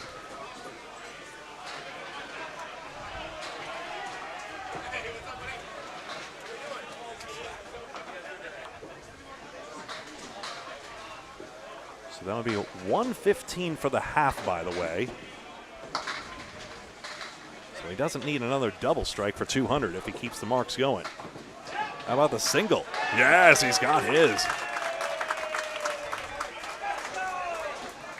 Trevor, 135 for 6 and a spare in the 7th. 75 over, and now he can work towards 80 over. Erickson. Back here, 135 and 8.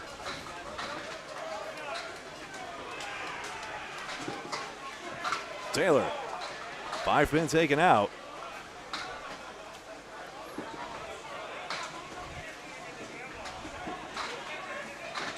Erickson pushes it down. He's got 3 marks in a row.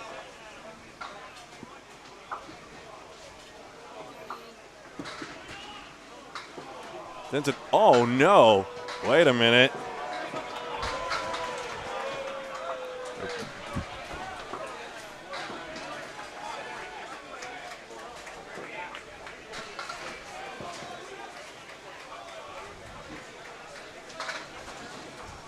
Taylor takes 10 for a 106 through 8, and you saw that 1 pin plucked out on the first one. Tough spare fill. Can he come back for it? No, 5's not going to fall the right way.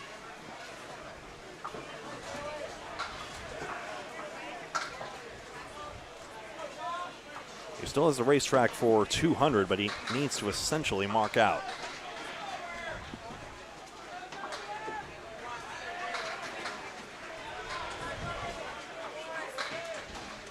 He's 76 over. A Stinson mark out, he still gets to 200. But he's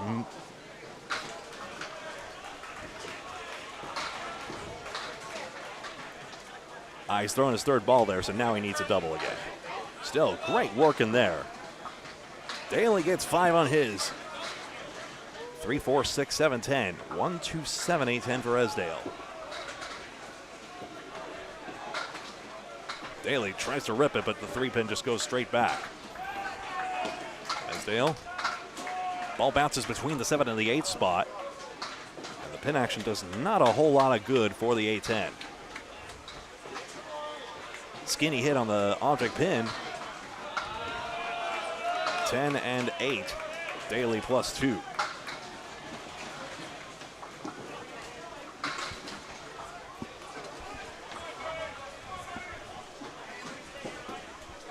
Schedule will be flexed on Thursday and Friday.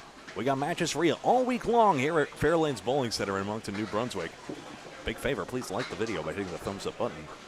Like and follow on Facebook, subscribe on YouTube, you know, the social media things. Either way, we greatly appreciate your support just by watching.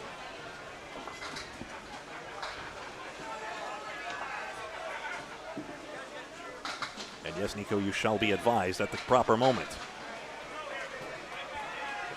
So Trevor Stinson is in 70s over. He can mark out for 96 or so over his box. So a couple of 20 boxes, you get to 195 or so. He would need a double strike to get 200. But what a stellar string we captured on 15 and 16 out of the corner of our eye.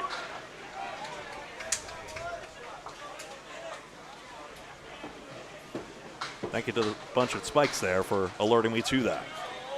Josh Daly, 7-pin, 3-5. No, it's a 3, 6, 7, 8, 10 for Ezzy. Daly gets it. Easy cover for him. He substituted in partway through. The player slot is 101 in the ball.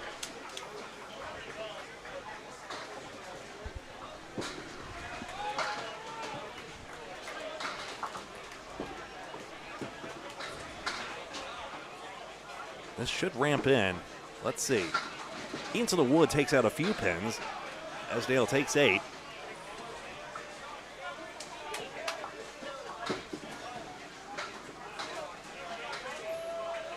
And now we move on over to the anchor bowlers. And it's a very interesting match in progress over yonder. Parkinson has to re-rack. He's got 5 marks in a row. And Chris Parkinson's string, in amid a tough day for Harry's All-Stars, has been quite stellar. Quite a few good reads on splits. That wood dodge he had earlier, played the parallel pins well. Wood shooting wins and loses a lot of matches, as we've seen, whether we've called it out or not. And Chris has made some very good shots. Danny Harris dials in, and that's a deadly ball when it's in there. Parkinson tips another one, and now a simpler one for him. 7 more. Harris has struck.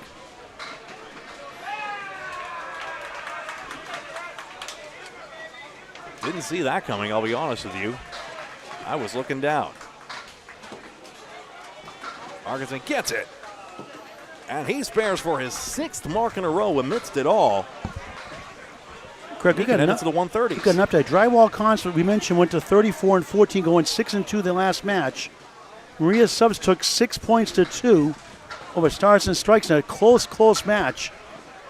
They go to 28-20. Oh. After they went 10-18 today overall. 10-14 today overall. 28-20 overall. A-plus have lost their first 2 swings. They're tied with A-plus right now. A-plus has the pinfall advantage by a couple hundred right now. Kings of Bulletproof have won their first 2. Fenway Academy won their first 2. So if Fenway wins outright this last match, last string, they'll go to first place again like they were coming into today by 1 pin. Go to 35-13. We'll monitor that one. Harris takes out a 5-box, leaving a pin arrangement I've never seen before in my life. And don't forget, Canada 5 is winning 4-0 at Birch Hill Siding, so they're 24-20 right now. They can go to 28-20 with Maria Subs.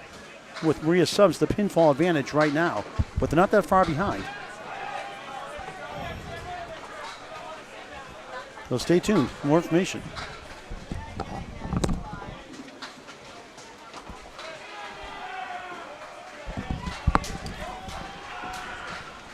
Academy has control, 46 pin lead. Still time for Harris to get 2 points. Long way to go. 3 marks to 1 for Academy Lanes, all spares. Tough team to beat. The defending champions shining once again. We get back to the top here with an update from Greg Gouillart. We'll get the score updates in here, but it's another rout and a lopsided victory for Academy Lanes, assuming they get the 8. I'm not sure if you've penned that in already. Yes, I did. Seems like a pretty safe bet at this point, even though it's not if they mathematical. hold on, they'll be 46-2. Harris will go to 8-40. Excellence lost once. They're losing. We're told in the third. We'll update that. They're just past the halfway point of the third. If they lose again, that opens to Able Evolve Realty. Had the champ. They lost 8 points to Outlaw Rides. Outlaw Rides, the 4 seed, beat Able Evolve. We'll see tomorrow with Avon Valley Lanes. So Outlaw Rides goes from 24-16 to 32-16 after a tough start. And Able Evolve Realty drops to 30-18. Oh, that's a good shot by Collins. Able goes to 30-18. So now, Lucky Strike, no matter what happens, will stay in second place today, nonetheless. Outlaw Rides will be at least 6 behind, maybe more. And tomorrow, Academy Lanes takes extra lanes last match of the day, not in our coverage area. We'll get more information on the scores in a little bit. The Trevor Stinson show will be restarting in 4 boxes on lane 16.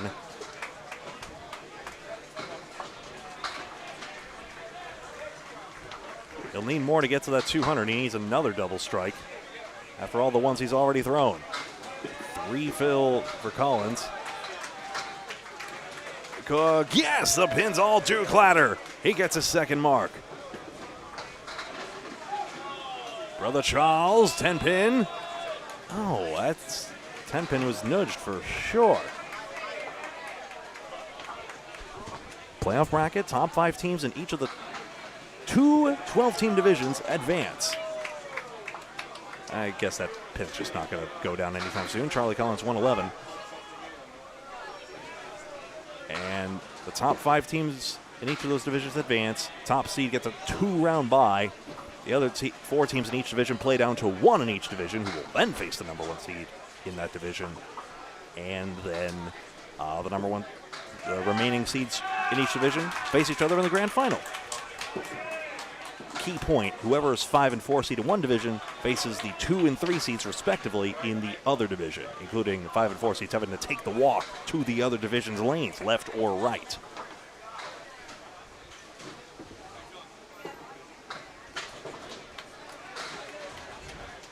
I'll confirm the scores meanwhile.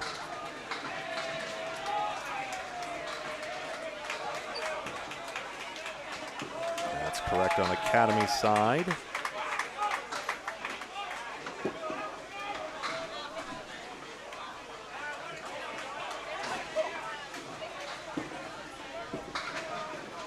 At Ben Cook, it's 7 more for 103.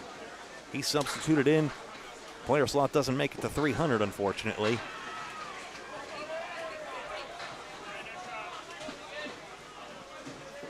And I believe this is correct as well. That should be 74. Heaven help me. On the right side of things. Humes now. Fontaine's on a spare in a second. 4 and 10. Trevor Stinson show will resume in 2 boxes. Maybe as soon as our 3 bowlers get up. If timing is normal, perhaps so. At pin. Whoa, 5-pin was wiggling there. Not taken.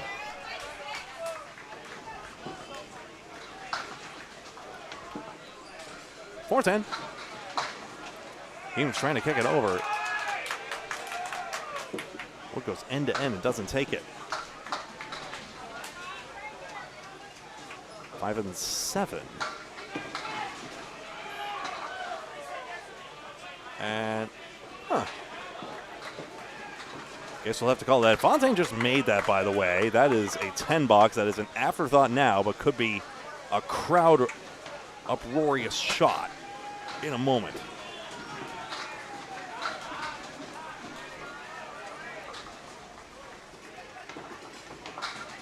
You know what you mean. You know what I mean. Grammar be darned if you watch the Monday singles. Humes punches out half Worcester. Fontaine down the middle. 2, 3, 4, 6, and 10.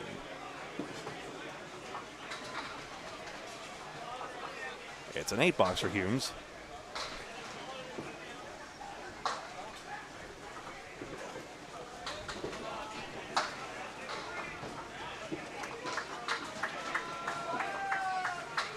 And a 9 for Fontaine.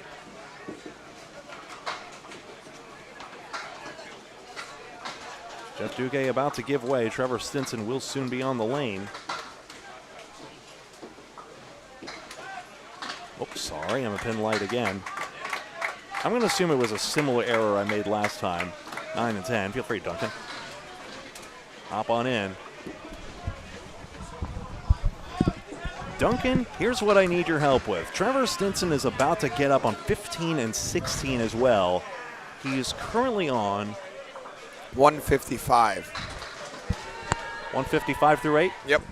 Thank you very much. You got it. I'm watching. He needs another multi-strike for 200, of course, but how high will his game go? He's on lane 15 or lane 16? He's in the blue shirt with Spike's Chimney Services. Thank you. 4 horsemen and a 7-pin for Mike Erickson, a 5 fill. Trevor, 3-4 on the first ball. Paul Grant with some updates.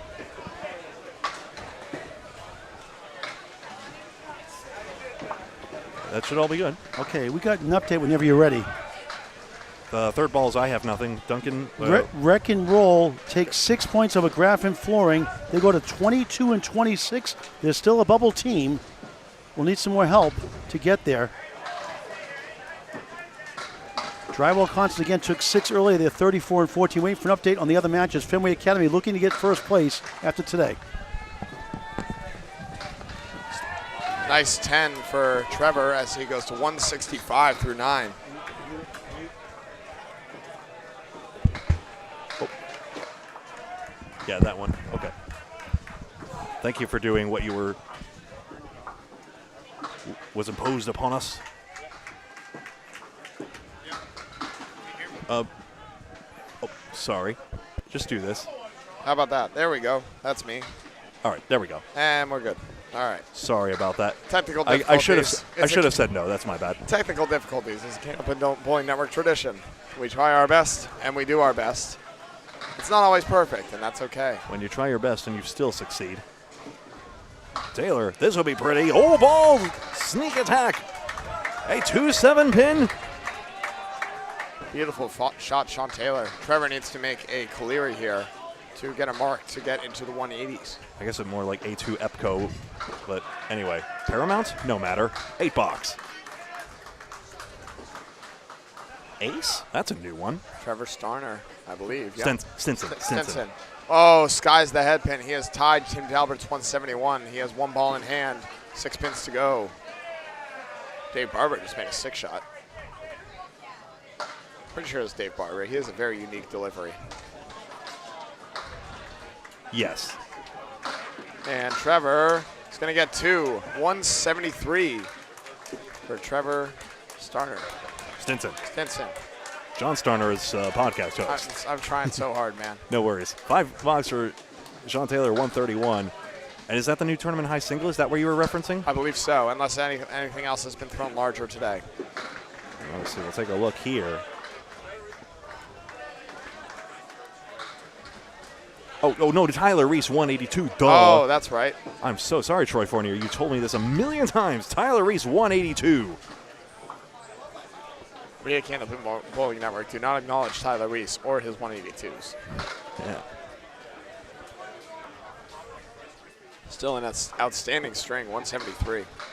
Daly swapped in. He gets a rude forefill on the head pin. And can't escape it. Yes. Tyler Reese of Team Mass. Yes.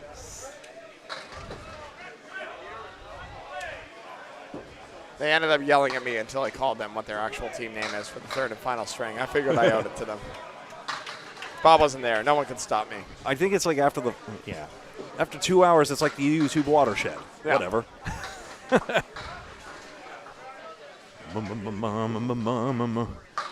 All right, how many more we got going here? 3 more boxes. 3 more boxes on this one. Game's all set. It's 67. possible we may pan over to 11 and 12, whether you come along for the ride or not. I got to save my voice. I just tanked it in an amazing match between Maria's and who else? Who were they? Stars and Strikes. Maria's took 6 in absolutely dramatic fashion. Yeah. It was almost dead even going in the last 2 boxes. Yeah. It was fantastic bowling. Yeah. Bob Away made some great shots. It's Fairlanes bowling. Yeah, Bob, aren't our cameras nice? Sean Baker also made some great shots. Really, really fun. I'm actually going to sign off now. I don't want to tank it at all. Absolutely, no Yeah. problem. Well, have fun the rest of catch the way, on the Greg. flip flop, and we'll see all of you. Absolutely. 8 a.m. Eastern and 9 a.m. Atlantic. I'm still here, folks. Don't worry. I'm not immediately abandoning this. I still don't need this. I'm leaving. 1-3 remaining for Dan Esdale as he tries to work this out. Daly, let's see which pins just chip out of the rack like this one. Well, that's a pretty good place to leave it. He just cannot get the time of day. Esdale very thin, and it's just a 3 pin for a 9 box.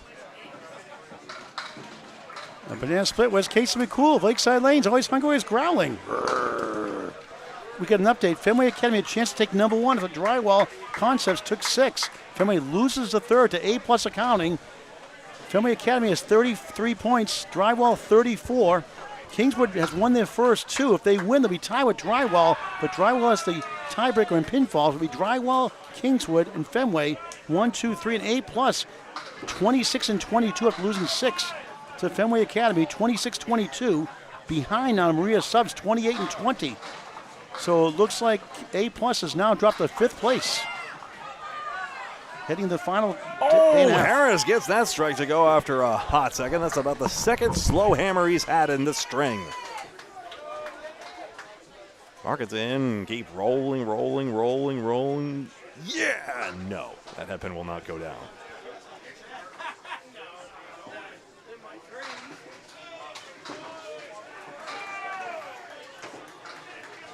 Against the 10, 117, and a string full of brilliancies that will sadly be swept under the rug, except for those of you who truly appreciate quality bowling in all its forms. Chris Parkinson has put on a great string here, and he's into the 120s and more.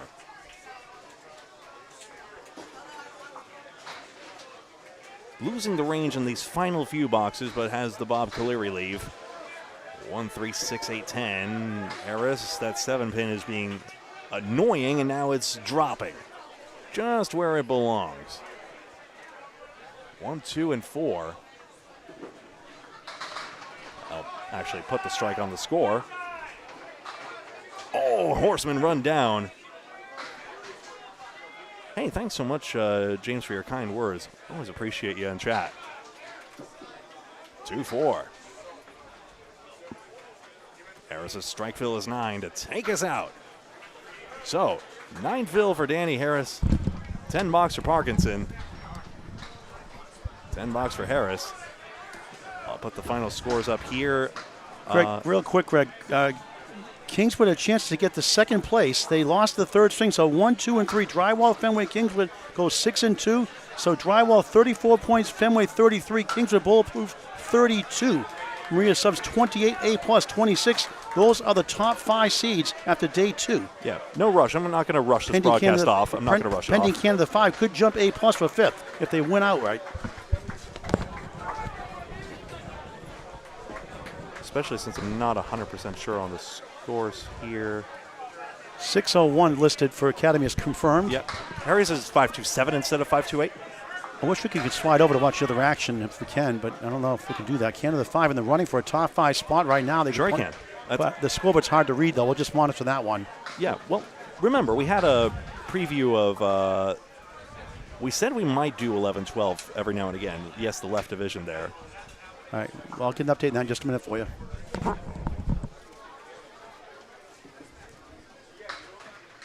We'll take a look here. First of all, we'll award the 4 points to Academy Lanes, who has only conceded 2 match points all day long.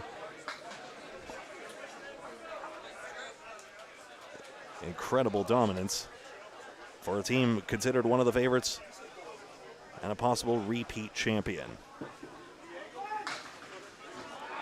This is likely the end of the broadcast, but we're not 100% sure at the moment.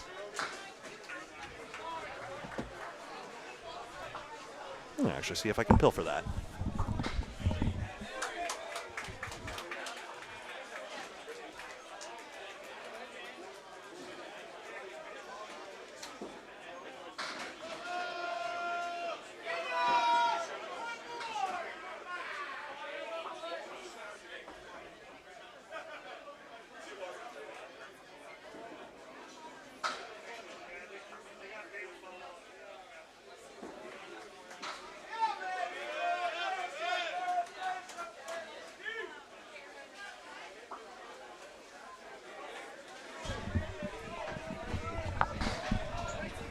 Once again, that concludes our featured coverage, but we're going to keep it rolling here, especially since I want to get the Academy Harry's score correct and also make sure that the action isn't missed at all.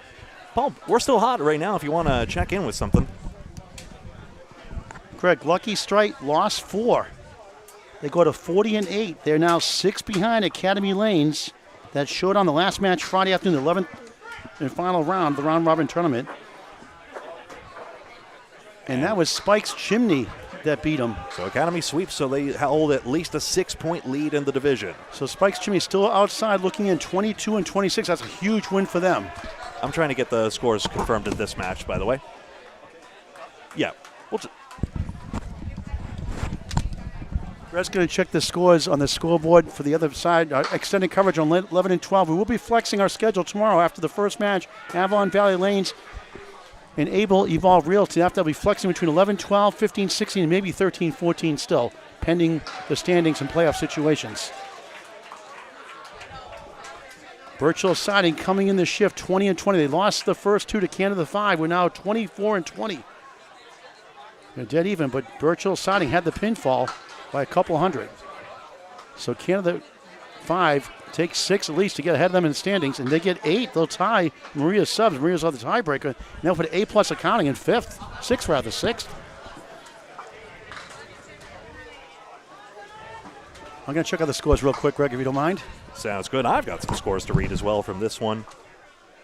So it was 601 to 527 in this one. Taking a look here.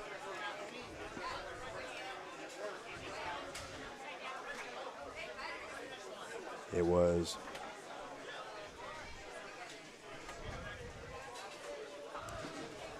Erickson had a 107. Parkinson had a 128. And Humes had a 91. And I arrive at 527. 601 there. 559 to 505 in the second. And 583, 568. Oh, okay, I was right. Or no, I did correct that in the end. That's right. The second game. 125, 128, 101. Norcross 101. Waters had 104. So I knew I could trust Karen with that score correction. Aaron Fontaine had that 128 after all. On Harry's All-Star side, I just gave the pin to Humes.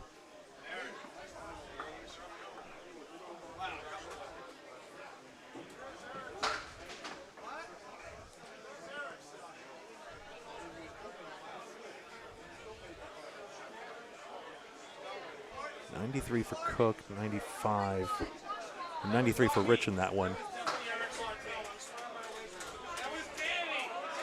Humes had a 107 and a 109. Huh. For some reason, I'm completely lost in this one. Team 16, 18. Oh.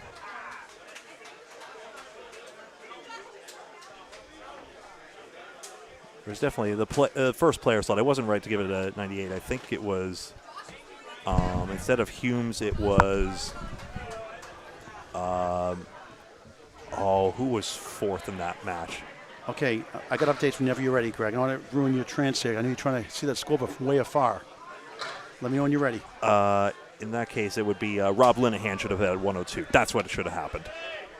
Okay, go ahead. Bears Row Bolorama, after a lousy 0-8 start to start the tournament, they win 6-2 over New England Flooring. New England Flooring drops to 16-32. Bears Row Bolorama hanging around in the mix, 25-23.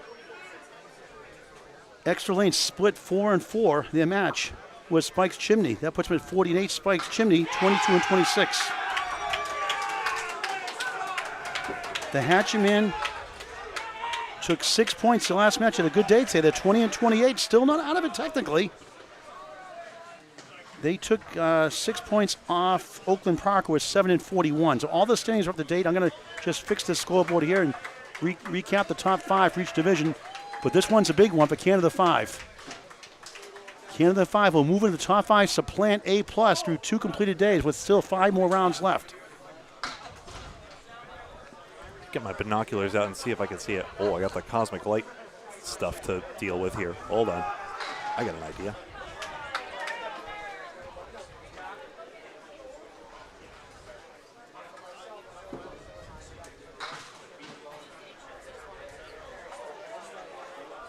Virtual signing, extended coverage with Canada 5, an all-Canadian event here.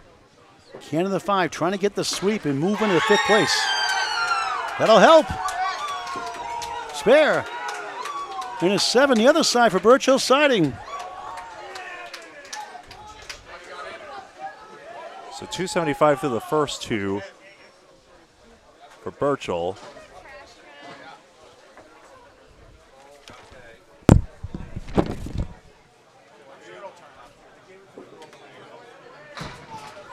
Sorry, folks, this is very hard to see.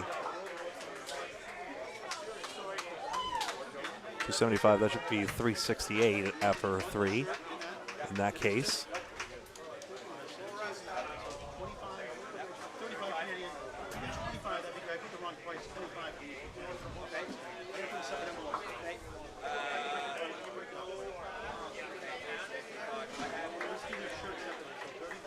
Hold on. These binoculars don't work. 1 second.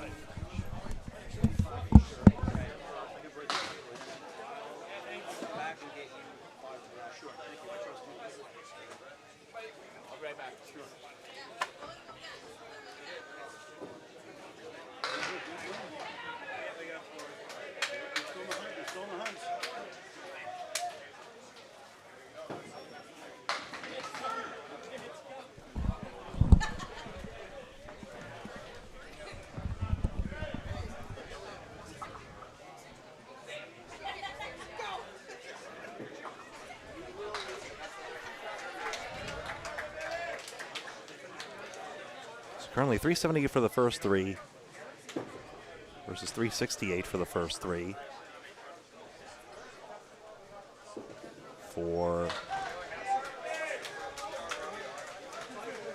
In favor of Canada 5. And then Canada 5 is, in addition to those 10 pins up,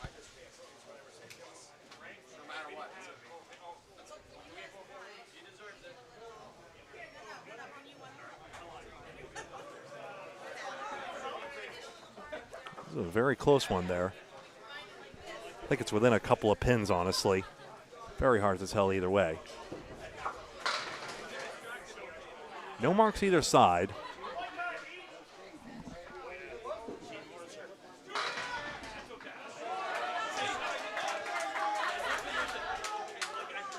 With 6:10 remaining.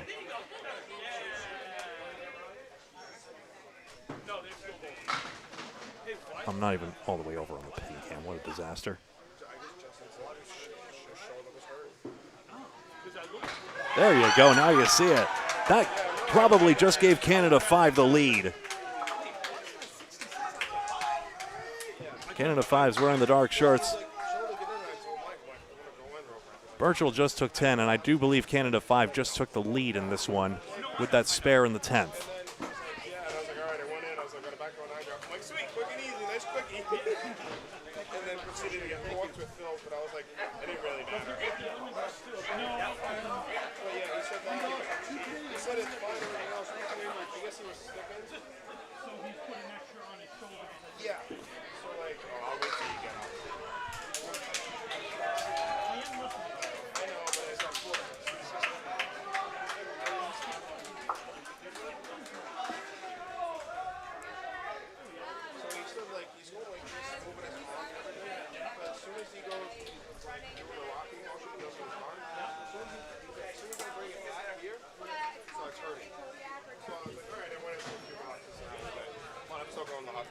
That was Andrew Murphy just then, very stoked about that spare fill. He had a 131. 509.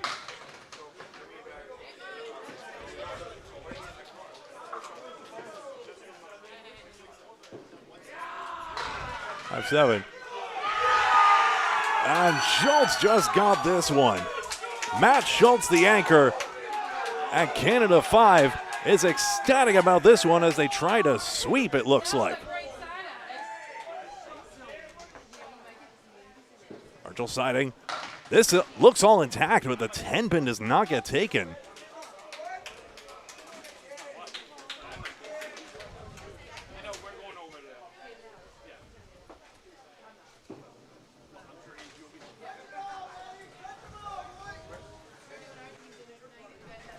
Greg, Canada 5, one box away, perhaps getting 8 points and going all the way up. 16-0 the last two matches, going to number 5 in Division 1. They'll put A+ on the outside right now with 5 rounds to go. And that's hammered away. That's a bombs away, baby. Freddie Toffelmeyer on lane 12. Schultz again. Got that strike. Toffelmeyer 121 through 9. And Birchall is selling a devastating loss for them. They were 20-20 coming in, both 20-20. This will hurt. There was 6 coming in. Canada 5 was It was 6th. Canada 5 was 8th coming in. Right around the 7th. Okay, 4, 5, 7. They were ahead by 52 pins here. I was told it was 9 or 10. And I think they clinched. Unless he double. I think he has to double to win. Interesting.